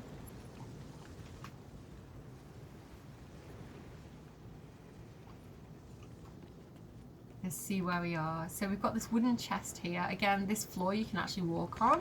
It's pretty cool. Gale, could you do your knock thing, please? Thank you so much. Gold? Gold? And can you see? I can actually go through this wall. So there's 4 secret rooms down here, basically. So let's go through here and see what we find. Oh my goodness, it's this room. Okay. This is the magic genie lamp. Have any of you touched this thing? So I'm gonna have Gale come over here and you know, he's a curious boy. He's gonna inspect the lamp. Oh, you've arrived in the nick of time, saintly adventurer. I've been trapped for so long, I dare say I'm half mad. Ho-ho! Ho-ho! Thank you for sacrificing yourself to save me. Such courage brings a tear to the eye. Actually...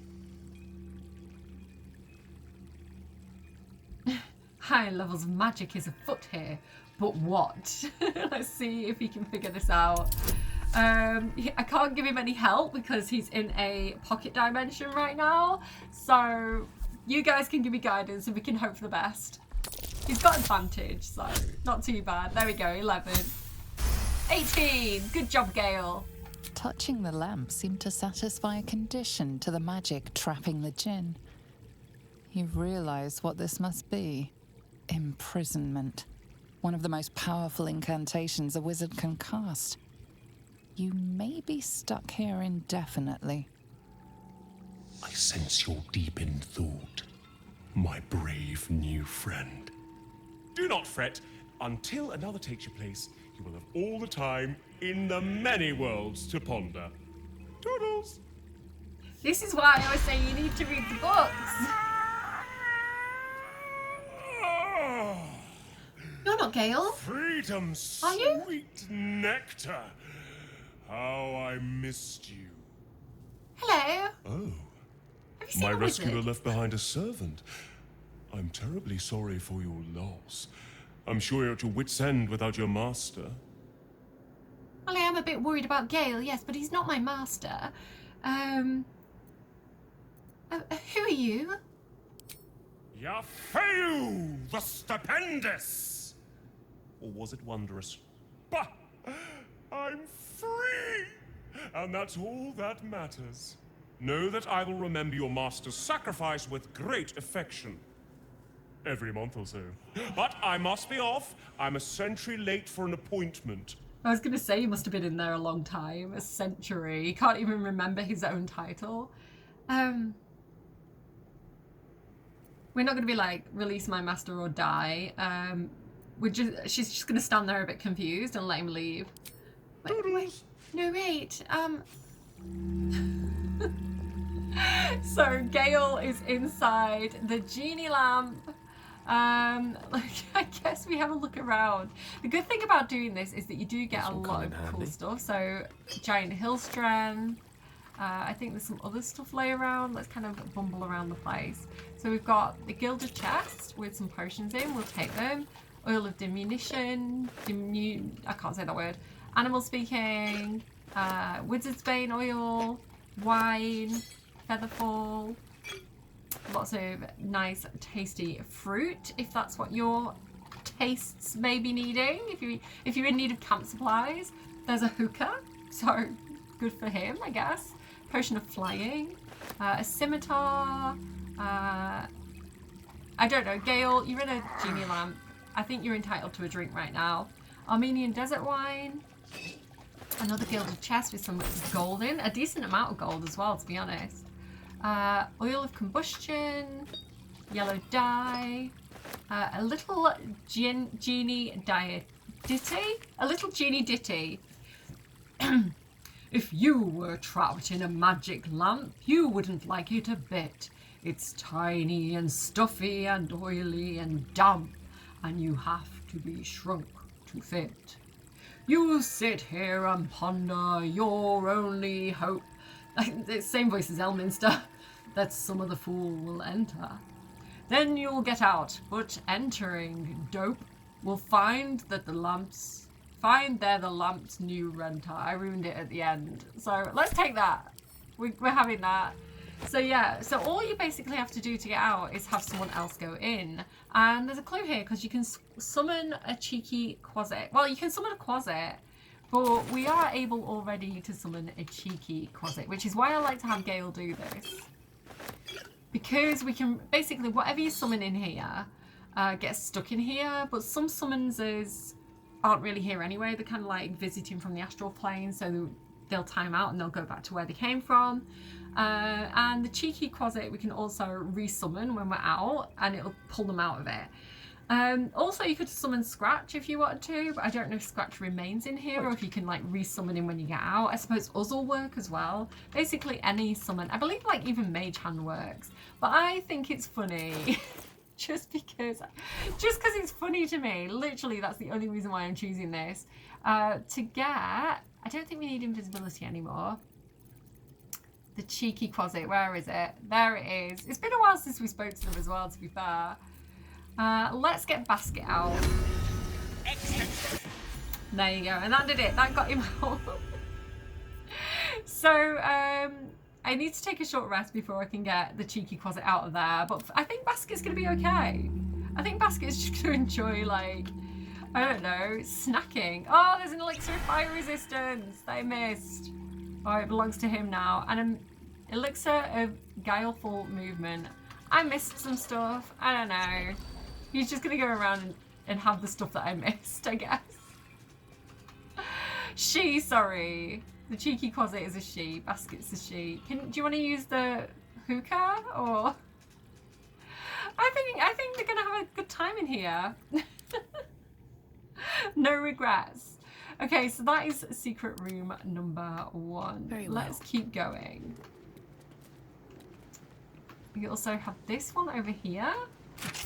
Nice, mine. Don't mind if I do. This is not a secret room.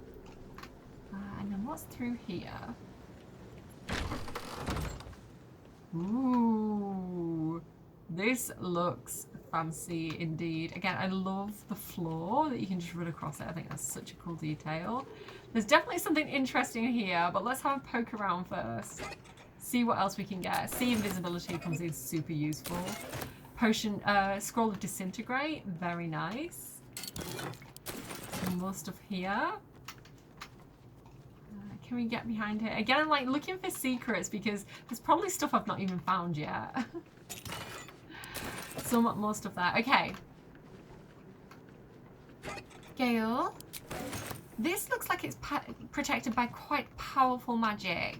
I am going to allow you to use your superior expertise on this one, I think. I applaud your taste. He's like, I'm just getting a vantage point. I'm just getting a good look at it. Why, hello, lover. That sounded more debonair in my head, I'll admit. Do you need something? Shadowheart has just been daydreaming throughout this whole thing. No, it's okay. It's fine. Gale. Actually, does anyone not have anything to say about, like, the night song and stuff? As expected, Lorroakan falls short of any true academic standard. To believe Dame Eralyne dead based on a single subjective account? It's just shoddy scholarship. May she correct him with all the contempt of 1,000 tenured professors. Indeed. Nightsong will be pleased to know Lorroakan isn't after her hide anymore. Although, she may be even more pleased to know who put that bounty on her head in the first place. Okay, do you not have anything to say, Shadowheart? Good. Ugh. I was just stuck. If I can get any extra companion reactions, I'll put them in. The wizard is a twit, but he is not a fool. Our ruse will only buy a short reprieve. We ought to tell Dame Eralyne. This will not end until she ends it. You faint, as well as any matron mother in Menzoberranzan. Let the wizard lie back and nurse his wounded ambitions. When Dame Eralyne comes for him, I only hope she stays her blade a moment to let him see his folly in his final breath. I've known wizards of Lorroakan's ilk, so sure of ignorance in everyone else they can't fathom being fooled themselves. May Dame Eralyne strike with surprise on her side, and may we be there to see it. This wizard has no more wit than a half-trained hatchling. To believe his quarry dead because his enemies say it is so. Let Dame Eralyne take his head. He clearly has no use for it. Well done getting that creep off Dame Eralyne's tail. The last thing she needs is more trouble dogging her heels. You have my attention. Where is that knock spell? Because this is locked, isn't it? Yeah. Knock. Here we go. Okay. What do we have here? We have the Red Knight's final stratagem. Warning, extremely powerful knowledge may include curses. Well, it's a good thing I brought a cleric with me, Nan. A volume rife with ploys, feints, and gambits, and a smattering of elemental strategy, of course. Worth 2,000 gold. Don't mind if I do. So, Gale, do you want to pick this one up? Before her time as an exarch of Tempest and goddess of strategy, the Red Knight was a paladin most devout. She taught enemies. What? She toured armies the world over as both student and teacher, and thus she was elevated by Tempest to her current status. These pages contain that of which was left on the material plane after her ascension. Oh, that's nice. She was an excellent source of arcana. Its magic should come in quite handy. So yeah, the good thing about these books, I think there's 4 of them total, like the lady up at the top said. They give you a single scroll of a very, very high powerful spell. So this one is the Scroll of Artistry of War. I would explain it as like an overpowered magic missile. It says, summon the apparition of 6 master strategists. Each apparition strikes the target of your choosing, dealing 8 to 18 force damage on a hit. So it can do up to 108 damage, which is kind of amazing. But if Gale takes this one, of course, rather than just using it once, if Gale learns it for a mere 250 gold, he can now use that whenever he wants. So we could get rid of Magic Missile. I don't know. Cheeky Quasit will come back for you later, I guess. And we can go ahead and take that. And it's a level 5 spell. So he has 2 of those. He could do that twice per combat. So yeah, really overpowered. He just has that now. So I love this. I love that you can really buff Gale by coming down here and getting all these different things. I think we need to take that with us, to be honest. You know, with great power comes great responsibility, and I feel like Gale is the responsible pair of hands that can wield such power. Okay, let's go out then. Okay, so next up, let's keep going around. Did I go through the whole room? I think I did, didn't I? I did both sides. Yeah. Let's go out this way. And we'll go over to this side. I don't know if I need to stop and restart. I'm keeping an eye on the time. Okay. Inside? Another locked chest. I think, Astarion, you've probably got this one. Gale's using quite a few spell slots at the moment. Let's crack it open.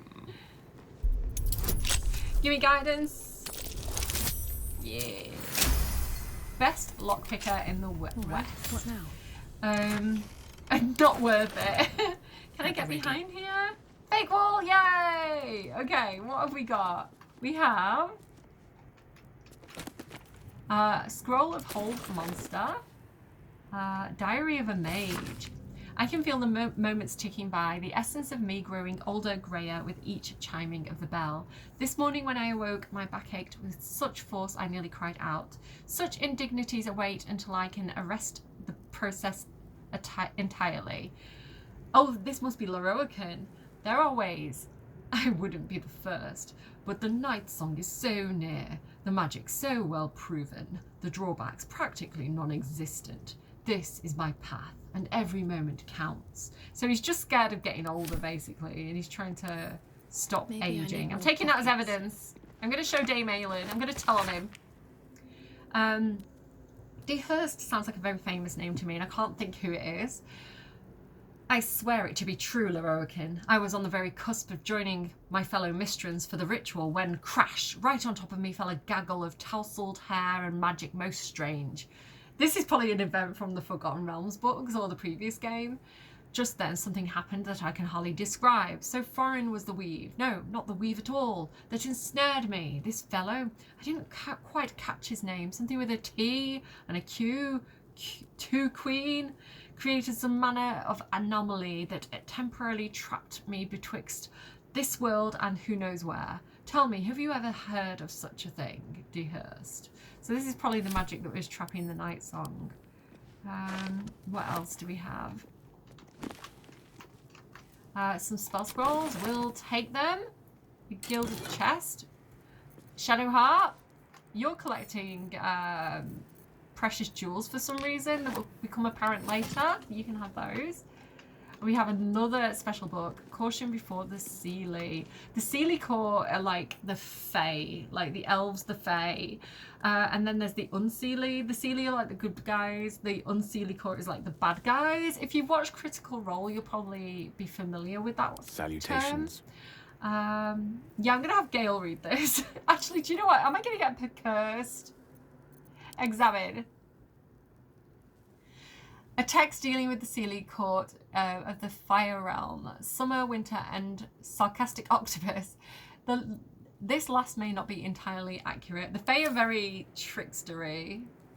If I get cursed, it's okay. I've got Shadowheart, who's still creeping. The tomb recounts the experience of an unfortunate halfling forced to join the Seelie Court during an ill-fated tour of the Beastlands. It's caked with dust and grime, yellowed feathers and black fur fall out from between its pages. I don't know enough about the Fey Realm and the Seelie Court, to be honest, but that's what I understand about it. Reward, Magic and Mischief. We read Caution before the Seelie. We have Scroll of Bestial Communion. The Deva can cast a Wrathful Smite, Revivify, and Concussive Smash. So basically it's a Summon Deva spell. And he is not cursed, we're okay. But I'm going to go ahead and do the same thing. I'm going to learn that. Beautiful. And now he has the level 6 Summon Deva spell. Amazing. So that's 2 Devas we can summon now, and 2 Devas and a Cambion. So we're kind of getting overpowered. Nice. Okay, next up, let's keep going. I think I checked that bookshelf, didn't I? I did indeed. What path lies before me? So that is 2 secret rooms. I mean, I guess 3 if you count like the wizard room. So we're getting some really good spell scrolls as well here. Right, this is the point where I want to save again. Okay, so this is why you need to see Invisibility Gang. Let's go to Ramazith. And this is who the tower was named after. We don't have the key. Gale, could you do your magic knock spell, please? Thank you. No one stopped me yet. So you do need someone like Gale or Astarion to come down here to get through all these locked things. Step carefully. There's a trap. Okay. I think we can pull a lever. Be wary. Which turns off the traps. We're okay. We're alright, fam. Room number 1 is safe. And you normally see these levers that can turn off the traps with sea invisibility. So that's why I kind of recommend that. So we've got Elminster, Silverhand, and Karsus. So it's a good thing that Astarion picked up this note. Path to Karsus. From the hand of Ramazith, what glimpse of magic's true import might Silverhand proffer?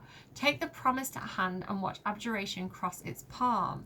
For you too shall need protection from the purge of Silver's fires. So I think we go promised hand and then abjuration. Silverhand, abjuration. I don't know. I'm probably going to get this wrong, to be honest. Let's go for Silverhand. No, not Silverhand. Karsus, Elminster. I don't know. Let's try Silverhand, see what happens. Best avoid that trap. Okay, we're in a different room. And there we go. Did you see it was revealed? So now I can fire an arrow at that. And that'll turn off the traps. Okay. So now we've got evocation, illusion, abjuration, and transmutation. What did that note say? Protection. Abjuration. Abjuration. Okay. I never know what I'm doing here. I basically go through every single door.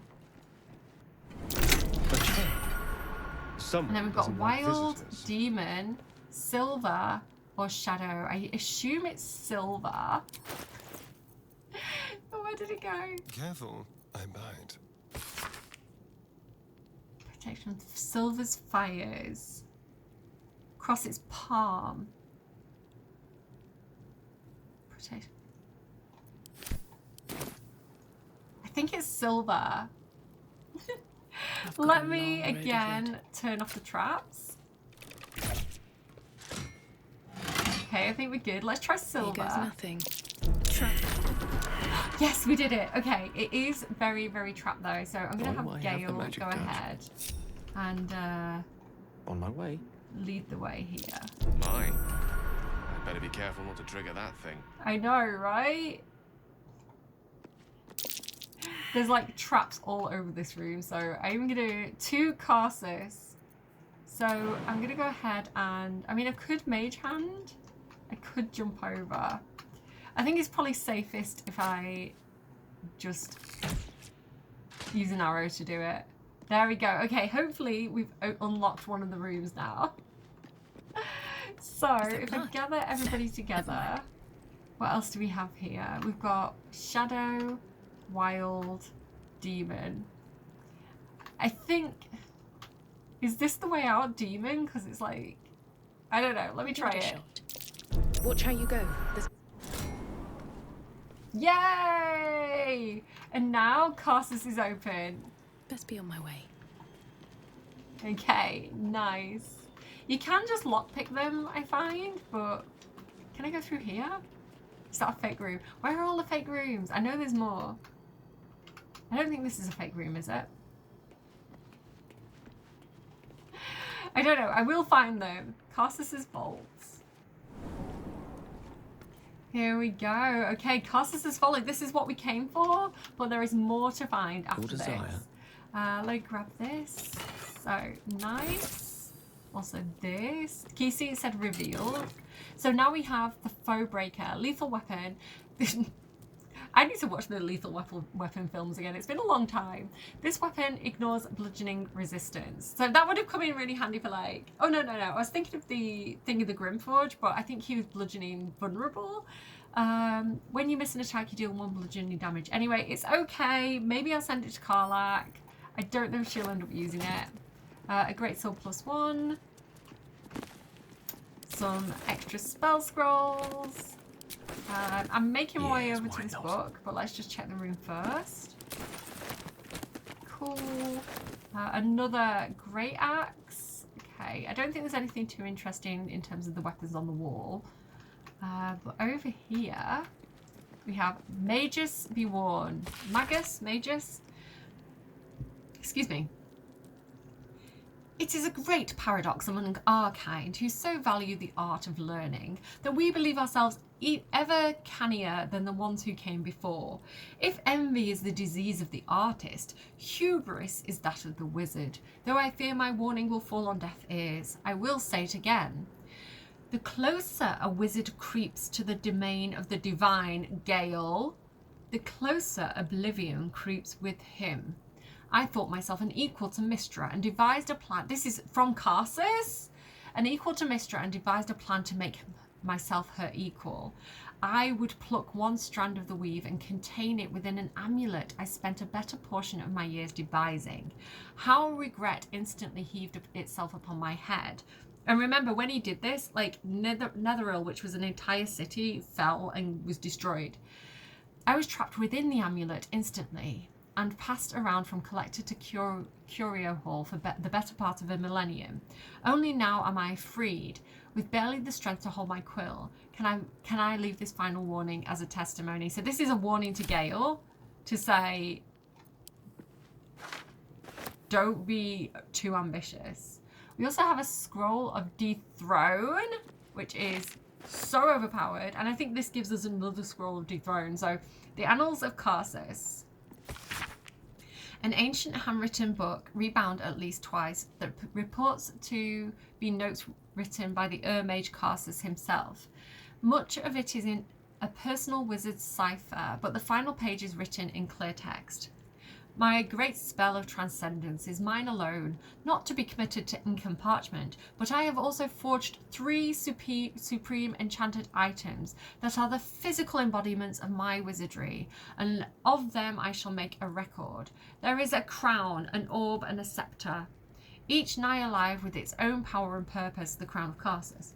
And these I call the regalia of Carsus. The crown of Carsus, to attract and absorb magical knowledge and give the wearer dominion over himself so that he remains his own entity apart from the weave. So it was never designed to control everybody like how the Chosen of the Three are using it to dominate the Elder Brain. It was never meant to be that. Also, like, it wasn't really meant to be anything that, I don't know, prevented other people from being dominated by the Elder Brain. That wasn't its purpose. It wasn't its true intention. The Orb of Carsus, a storage device or battery that condenses magic power, ever gathering, so it must be siphoned at intervals of its excess. I'm not sure if we get that or not. The Sceptre of Karsus, an instrument of projection, a focusing utensil for the precise wielding of unimaginably vast forces. Know of these items you must, for if I fail to achieve immortality, they will persist, and I dare say, live on beyond me. So I'm not sure if we get all 3 of these or not. These notes are no mere diary. These are the visions of Karsus himself, designs for the crown he hoped to forge, and the new form of magic he planned to create with it. It seems Raphael was telling you the truth. The crown you saw atop the Elder Brain is indeed of Karsus's making. Reunite the crown with the Dead Three's netherstones and Karsus's design might yet be completed. You could wield the power of a god. No. Like, the game makes it quite clear that that's a bad thing. Like, we literally just had a warning from Karsus himself. What would Gale say, though? Because I'm not Cordia at the moment, I'm Gale. The broken artifacts of a failed god. The crown should be destroyed before it causes more damage. You always like the idea of being worshipped, adored, obeyed. I don't feel like that's quite Gale's thing. Kind of, but not. That sounds more like Evil Dirge. Better to not get ahead of yourself. The crown is still out of reach for now. I think that practical one, oh my god, my tummy's rumbling so much. I'm so sorry if you can hear it. I think the last one is the one that suits Gale the most. At least Gale in this playthrough. Better to not get ahead of yourself. The crown is still out of reach for now. Between you and the crown, there's the small matter of the Elder Brain to contend with. Not to mention the deal you made with Raphael. For now, whatever designs of your own with regards to the crown will have to wait. But not for long. It will be in your hands soon enough, and you have quite the decision to make. Okay, pick that book up, Gale. So I think we got 2 of those. Yeah, we've got 2 Scrolls of Dethrone, which is really nice because Gale can learn one, and then we can give one to, like, Dirge. And again, it's a really powerful spell. It does up to 80% damage. Let's learn it. And yeah, go ahead and send the other one to Dirge. I think that is a good plan. My tummy's rumbling so badly. Okay. Let's keep going, because there are more hidden rooms to find. I just don't remember where they are specifically. Still alive, so that's progress. Wait, does Gale have anything to say now? Anything I can do No. for you, consider it most enthusiastically. He's just like, yeah, I want the Crown of Karsus. Okay. So, where are we? Ramazith. Karsus's Vault. I guess Elminster, Silverhand. I think Elminster next. See. Each door named after a wizard of renown. The annals must be behind Karsus' door. We found the annals. I don't Need to remember how find to a way get through. forward. That's where we came in. Let's go through Silverhand again. Okay. So what did we go through the other time? Evocation, transmutation, illusion, abjuration. What I do know pow, pow, pow, pow, is the illusion door is a lie. Best avoid that trap. And we get the Hellfire Great Axe. Thermodynamo. Whenever you deal damage with a weapon, you get 2 turns of heat. Again, at this point, it's not the best weapon we have, but I guess it suits Karlach. Oh, don't click on that purposefully.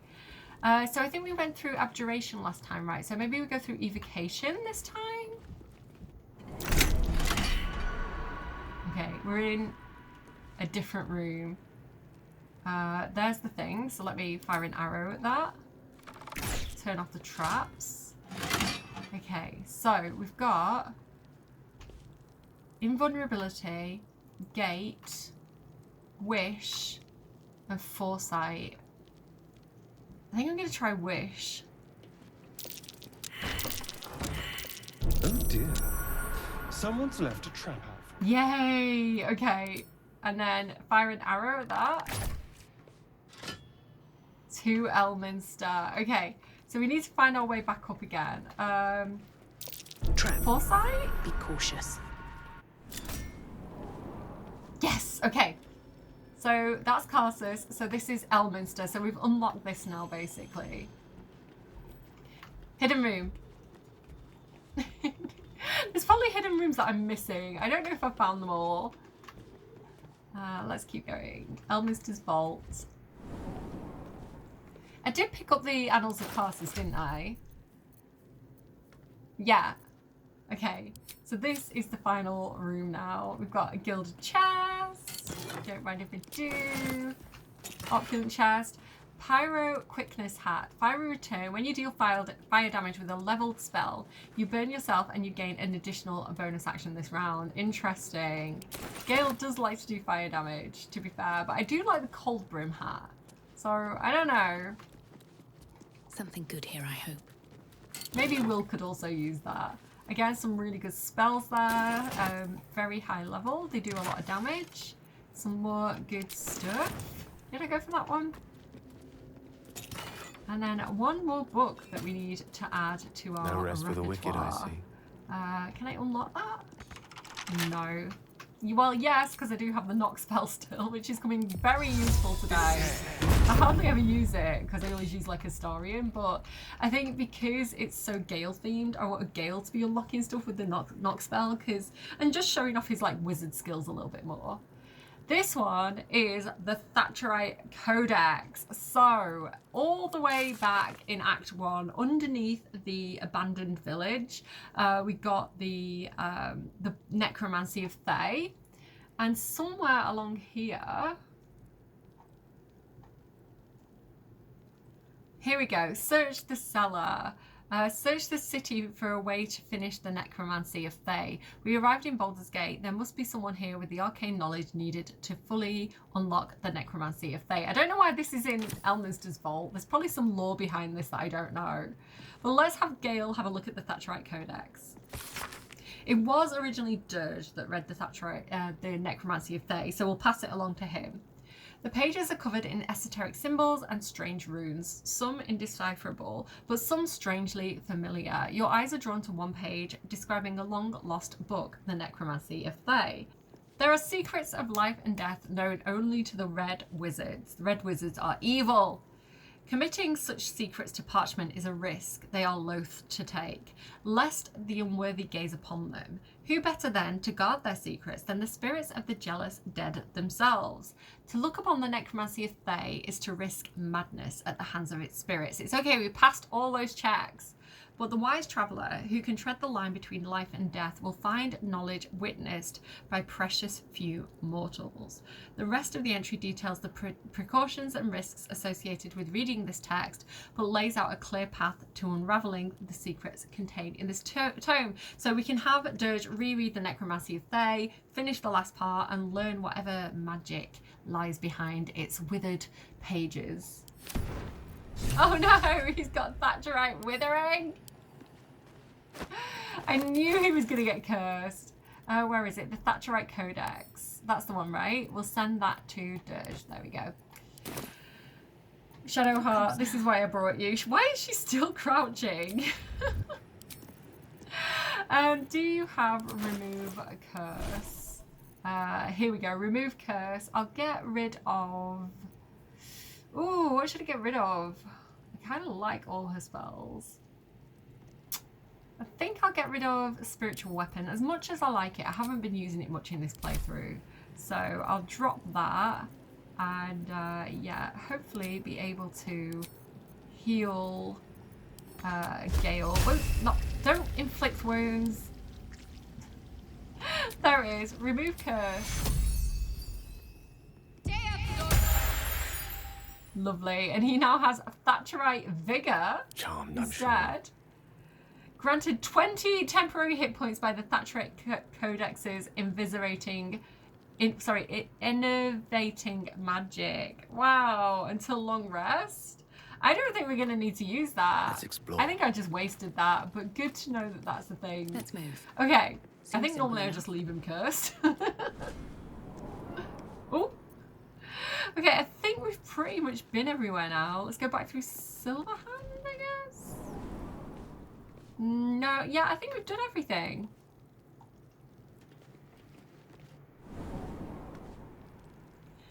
So, yeah, I think we leave. I think we're done here for today.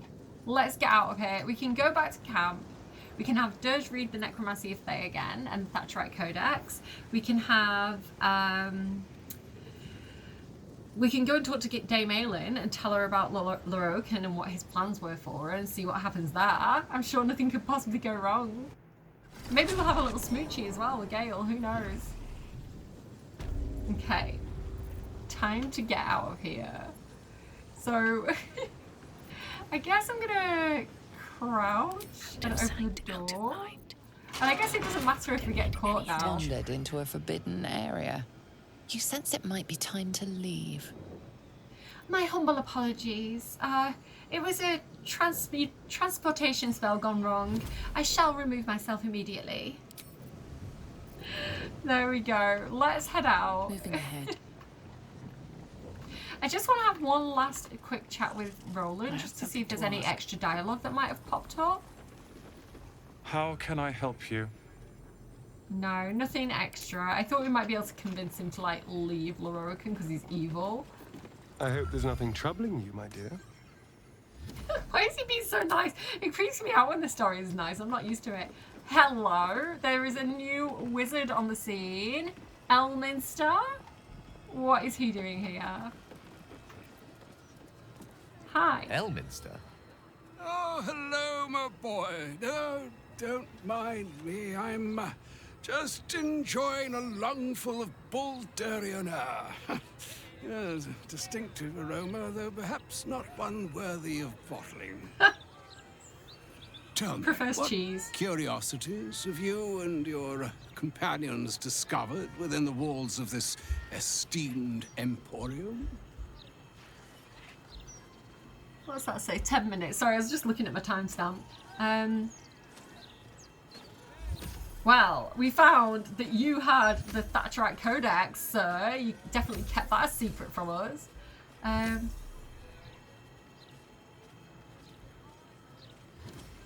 We know how Carson's made his crown and Gale's going to reforge it. Nothing in particular. Some charms here, some potions there. I don't feel like we need to hide anything particularly from Elminster. I feel like he is an ally. He is a friend, even though he's working for Mystra. Like, an ally of an ally is still an ally, I guess. I don't know. I don't know if I want to go for 1 or 2. I'm going to go for 2 because Gale was supposed to blow himself up at Act 2 when we met Ketherick. Well, you don't seem all that surprised to see Gale alive and well. I trusted he would be sensible enough to exercise caution in this matter and to seek the truth. By now, you are aware of the evil we are up against. Karsos' pestilent crown, the very tool with which its eponymous creator unmade an empire and magic itself. Perhaps now you understand what is at stake here, my boy. Though what Mystra asked of you was extreme, it was not without merit, nor demanded lightly. What are you saying? Or rather, what are you not saying? Mystra knows you defied her, Gale. Well, of course she knows. She's Mystra. She bids you come to her holy shrine in the Stormshore Tabernacle. There, she will grant you an audience at last. I think we're in trouble. Mystra knows we disobeyed her and she wants to see us. Uh-oh. Do I have to have like a girl fight with her? Do I have to like pull Mystra's hair? 2 average looking women against each other? Like the joke is, guys, let me explain if you don't know the lore. Mystra's all hyped up and Gale's in love with her, and then the designers of the game did her dirty because she's kind of lit from underneath. Whoa!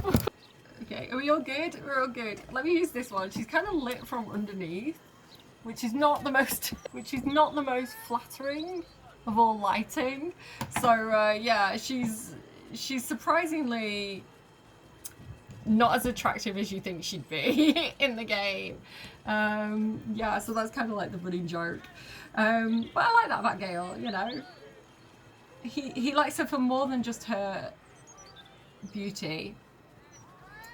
I mean, she's pretty. It's just the bad light, you know, I think. Anyway,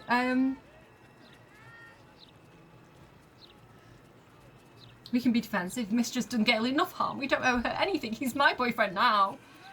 Sounds good to me. Gale can tell her exactly what's coming when we get our hands on the crown. That's if you're going like the we want all the power route, which I haven't been doing through this playthrough. Well, you should meet her, Gale. She is known to be a good aligned goddess, and she's very powerful. She might be able to help us. I'm curious enough to make the attempt. All right. An audience with the mother of magic, it is. Perhaps that should have been your mission right from the start. Trust in yourself. Trust in the weave, if you are willing. Trust in Mystra. There is a conclusion yet to be written in this sorry tale, Gale of Waterdeep. And yours is the quill that will write it. Okay. They do like the quills, don't they, wizards? Are you not coming to camp and eating my cheese again? See you later then, I guess, Elminster. Right, well. Oh, Gale wants to chat. So all it took to get Mistra's attention was to learn how to reforge an artifact that once destroyed her. It's obvious when you stop to think about it. Yeah. Yeah, it kind of does make sense that we've figured out how to reforge the crown that once destroyed her, that she might want to kind of talk to us and speak to us about that. It does make sense. Maybe she wants to try and talk Gale down and say, sorry I asked you to blow yourself up, but could you not hurt me? Thanks, okay. I like the Gale and Mystra thing of it feeling like a really normal relationship where two people have fallen out and they kind of like go through that phase of kind of really hating and despising and being irritated by each other, and then like it wears off and they find that middle ground and like things kind of calm down. It's just a very adult relationship, I think. Anyway, well, I think she is scared of him. You're one step closer to being able to challenge her. How could she possibly know we read a book? Hasn't she got more important things to worry about? The weave is a highly sensitive magical network threaded through all life on this plane. Any shift in magical energy, no matter how small, is akin to a beacon, alerting Mystra to its cause. Opening a book, like the Annals of Carsus, was akin to us shooting a firework spelling, "Look at us, Mystra," directly into the skies of Elysium. She knows. This is a conversation that's long overdue on both sides. I owe it to her to hear her out. Come what may afterwards. So what you're telling me, Gale, is when you use your magic on me in sexy ways, Mystra knows? Okay, she's involved, is she? She's been there the whole time? Right. Astarian's like, see, I'm clearly the better choice.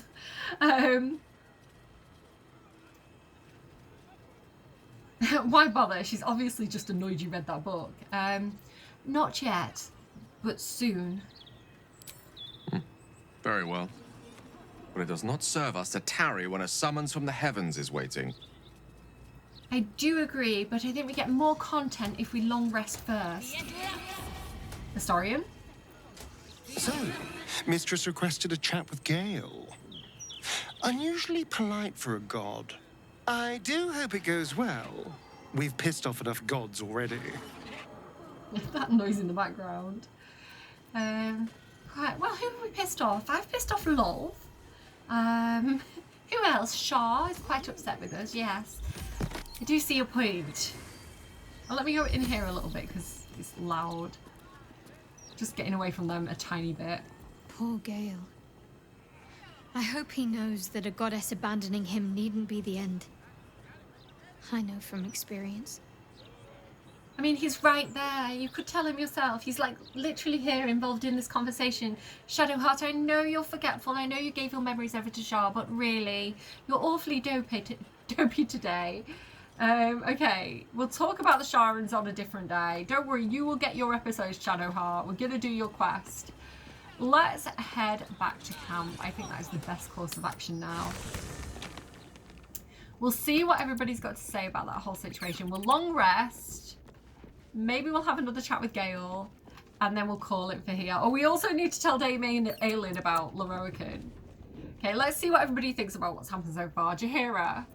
Oh, that pointy-headed old fart talks too much. Elminster? But he has also moved mountains, walked between plains, and dragged himself back from death 12 times. If he still believes in Gale, the boy should not be overly concerned what his ladylove thinks. Goddess or no. Oh, mysterious. Okay. When you said lady love, I thought, sorry. Yeah, it's funny that she calls him the boy. I mean, she is one of the older characters, and she's older than like a human would be with that look kind of thing. She's like hundreds of years old, I think. I love Jaheira. Like, she's on my team in Baldur's Gate 1. Yeah, we'll ask her about Minsk another day. Will. Mistra wants to meet Gale. Impressive. The only thing a god's ever offered me is a cold shoulder. Well, that's because the whole devil warlock thing, Will. The gods are really not willing to fuck with that. Also, you're a paladin. Who did I make him a paladin of? Isn't he like a paladin of Tyr or something? I swear I made him like a paladin of Tyr. Anyway, still breathing despite everything. We cannot allow Gale to go through with Elminster's ludicrous plan.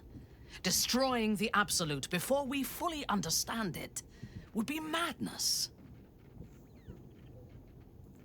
I mean, they are trying to destroy the world and enslave everybody and turn us all into, like, basically brain food. So, I kind of want to destroy it, to be honest.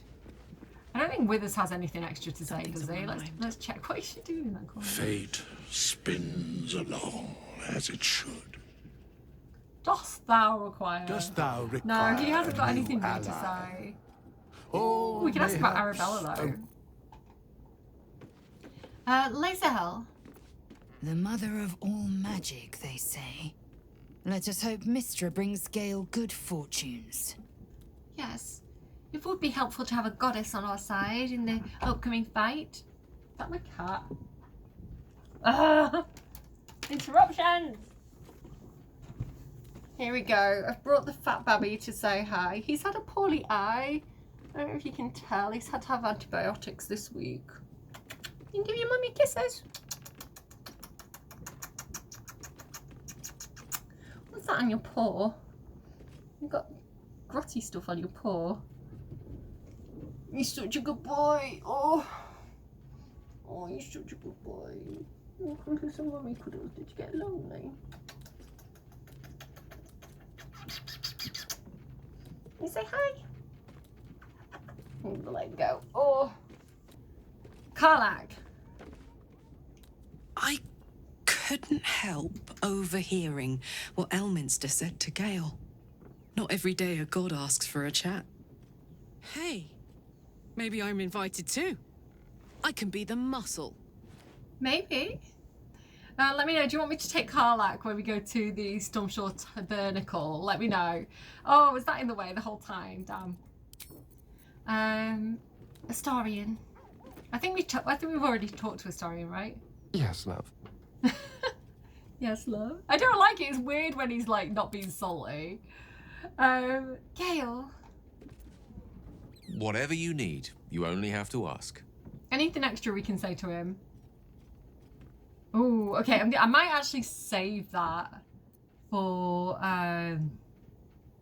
the next episode. I've got a few extra questions. Yeah, I think I'll save that for like a recap at the start of the next episode. I'm gonna go to bed. I kind of want to save beforehand.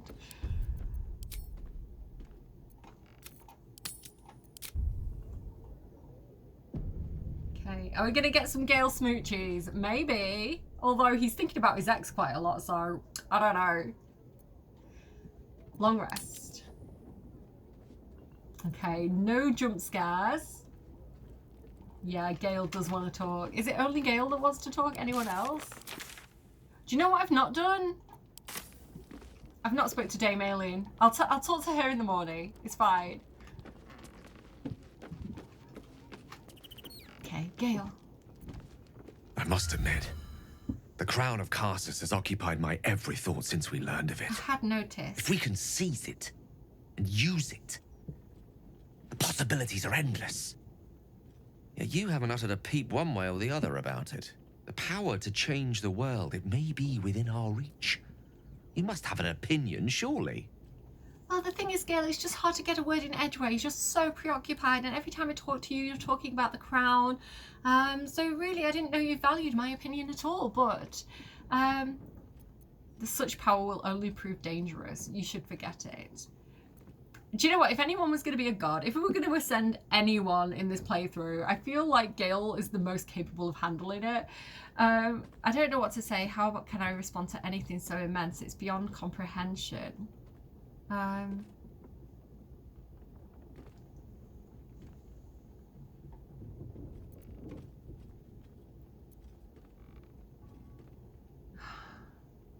don't know what to say. I'm gonna go with 3. Well, Gale, I don't know what to say. How can I respond to something so immense? It's beyond comprehension. Then the fault lies with me and my inadequate words, please. Allow me to show you instead. Just close your eyes a moment. I actually closed my eyes. I couldn't see my options. Yeah, close your eyes. Astra navigamus. We navigate the stars, I think. Few mortals ever glimpse what you're about to see. But don't be alarmed. I'm here with you. Now, open your eyes. Oh, hello. Kiss the girl. I always get confused. I'm like, sha la la la la la la. And I'm like, that's a completely different song. Don't stop now, you're gonna find it out. You're gonna kiss the girl, whoa, whoa. Oh. The outer planes.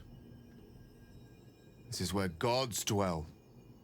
They observe us from afar, where they make playthings of us. They will keep all of this from us. The power, the possibilities. They only want us to serve them, to pray to them, and ultimately to die for them. But what if we didn't need them? What if we wielded their power instead and helped ourselves in all the ways they refuse to?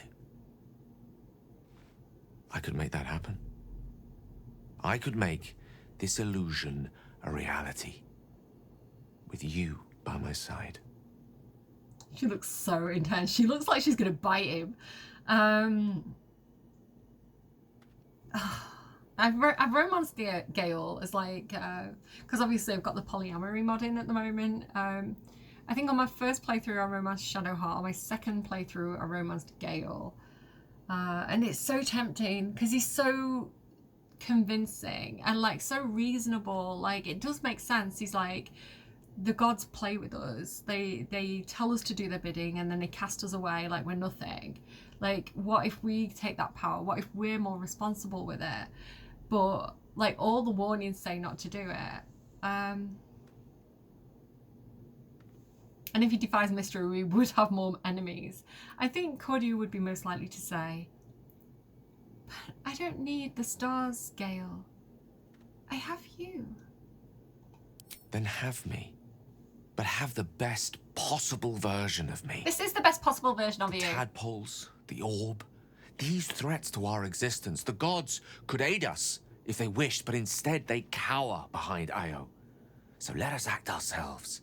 With the power of the crown, any foe would be rendered impotent. Any obstacle would be dwarfed by our might. I used to believe Mistress Forgiveness was worth dying for. But I was wrong. You showed me just how much I have to live for. With you, I forget, my goddess. I love you. Tell me you feel the same way. Tell me you want what I want. Please. I'd be like, yeah, let's go and get that crown. Come on, boyo. We'll be gods together. Yeah, I'd be convinced. I'd be like, pants off. No, it's the moustache.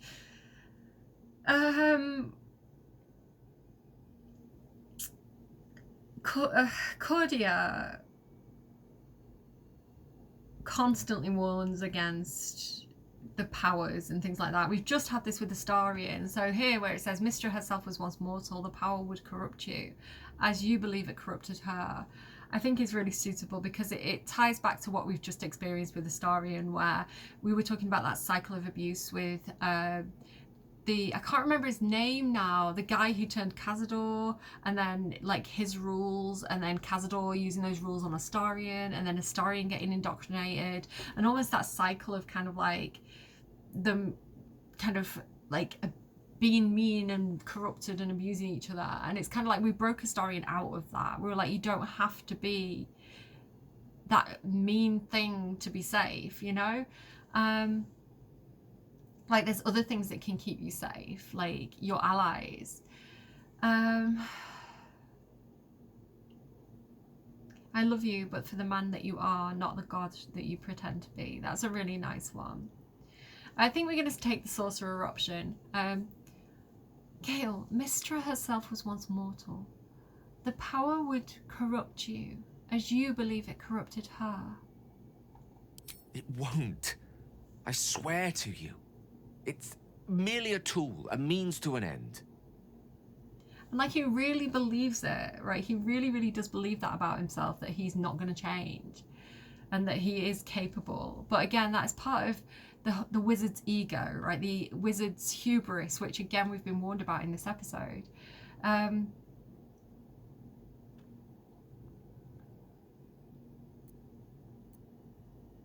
What do I want to say? I kind of like to, but it sounds kind of harsh. Gale, I don't doubt your motivations, but do this, and you will match Carsus's folly with your own.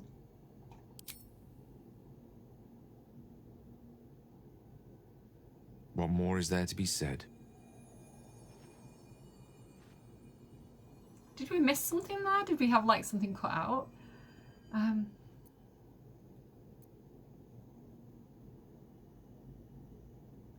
Plenty in time, but this doesn't have to be the end for us. Just forget the crown. But I could be so much more to you. Do you not listen, man? Do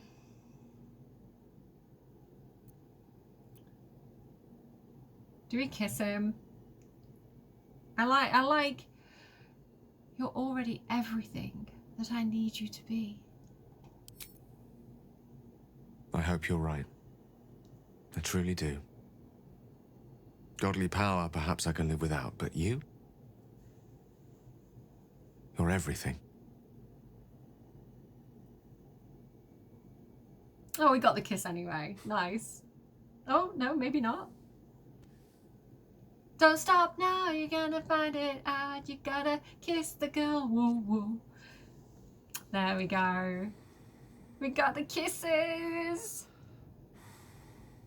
I feel like Cordia blends better with this environment, you know. She's kind of colour coordinated with it. I did try to make myself a little bit more purpley today. I don't feel like it worked very well. You can really see, like, you know, the skin detail, like that corruption. You put the stars to shame. Let's sit here another while. I want to drink you in. Mistra's watching. Mistra's here. She sees all. It's so pretty. It's such a lovely romantic scene. I do really love the Gale romance arc. I think he's very, very easy to romance. He's easy to love, as is Shadowheart. Once you get through that initial kind of cold wall of ice that Shadowheart puts up, I think they all are like, you know, I know the big wife here, Karlach's such a favourite because she's so fiercely loyal and kind and like protective. Like, I know everybody loves this. They're all such great characters. They all have like just so many reasons to love them, you know. And you, Dirge, should we have a Dirge hug? It's been a while. Dirge needs more content. He will get more content, don't worry. It's just that he's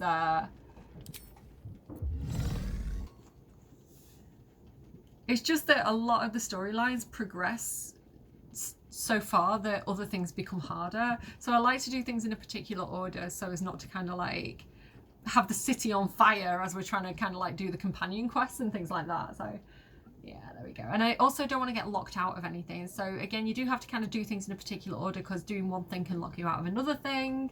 So yeah, we're just side questing at the moment. Let's bob up here. Listen, Dame Eralyne, have a good night's sleep. We'll see you in the morning. Let's just go ahead and use that one. Full rest. Are we going to get cutscenes or are we good? Are we going to get jump scared by Aradin? I think we're good. I think I persuaded him not to bother us. Yeah, we're good. Okay. Oh god, who wants to talk now? Who's Gale again?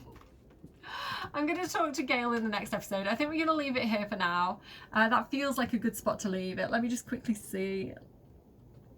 Oh, I didn't do the Necromancy of Thay with Dirge.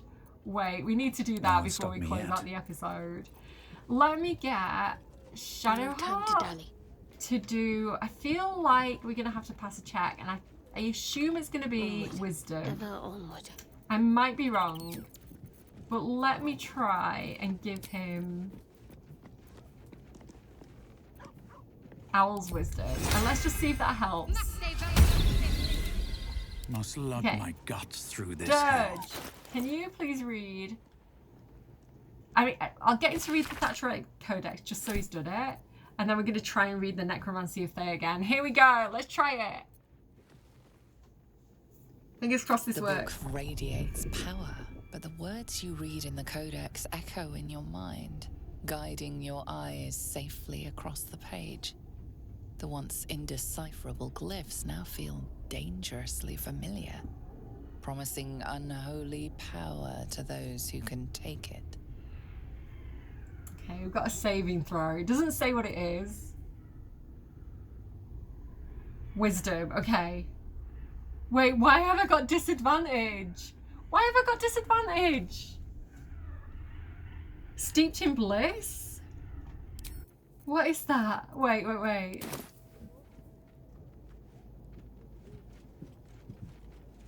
Am I close to something? I'm close to the Githyanki thing. Wait, let me get over here. How do I get away from it? Undead Ward Aura, Githyanki Mind Barrier. I think I'm good. I think I'm good now. Let's try that again. The book radiates the once indecipherable glyphs now okay. Dangerously familiar. There we go. We don't have disadvantage anymore. We're good. To those who can take it. Read on and wrest the book's power from it. God, that was close, wasn't it? If I'd have been stood next to the Githzerai thing. It's because it was in the chest. Okay, it's a DC of 20. We do have advantage. It's situational, so I didn't actually need that thing, I guess. I can take the Elixir of Heroism as well, which would give us a 1d4. I should have just guidance. We've only got a 2 to 5 bonus on this. I don't know if we can do this. Guys, give me guidance. I might have to... Oh my god! Natural 20. Ah, Blackith blesses us this day. Let's go. As you pass the strange glyphs, you can feel the book resisting. Ghostly voices whisper at you from the dark, probing and fighting your mind. But your will is iron, and you brush past these shades of the past, devouring every secret the book has to offer. I get the book. You see now life and death are malleable as clay, to be bent and reshaped by your will, by your power. But as you close the book, a nagging doubt whispers in your mind. What consequences will there be for calling the dead from their rest? Ooh. Are we cursed again? I don't know. But there we go. We've done so much. So we've progressed Gale's story. We did this: search the cellar complete, destroy the ancient tomb. We didn't destroy it. We chose to read it. Unlock the ancient tome complete. We deciphered the final page of the Necromancy of Fae and finished the book. There we go. The power to summon powerful Faerun undead is ours. Oh, we've got a bit red wizardy. This is like, I think this would be cool for like an evil Gale playthrough to have him do this. So yeah, we now have this ability, Dance Macabre, create 4 ghouls that fight alongside you. So we had Animate Dead, which is kind of like if there's corpses laying around, you can turn them into like a skeleton or a zombie, I believe.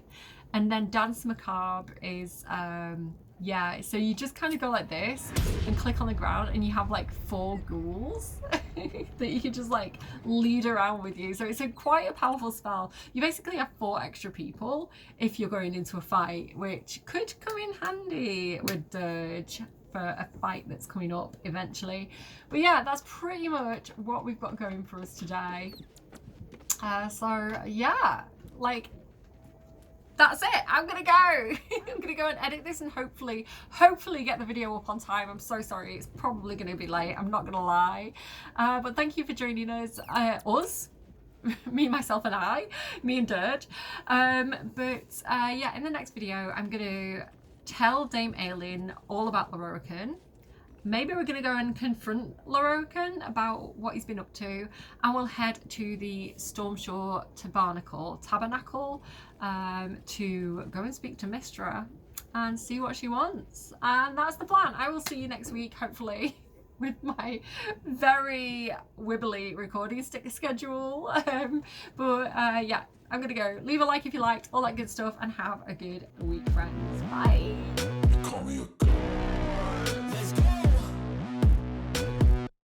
I'm about to go off like a weapon. Fuel to the top, got a filled up engine. In my thoughts, obsession. I will not stop, no, I'm never second guessing. I got a God complex. Haters love to hate, but I never feel pressed. Got a lot on my plate, but I never get stressed. I'll take all the pressure like I'm acing this test. Tear it up like I'm Jason. I see the world like it's ready for the taking. I see this place like a game I'm playing. Straight to the bank to collect my payments. No negotiations, it's my way, I was born impatient. And like a damn Freemason, I'll run this nation. They call me Is this part of the show? Praise the absolute.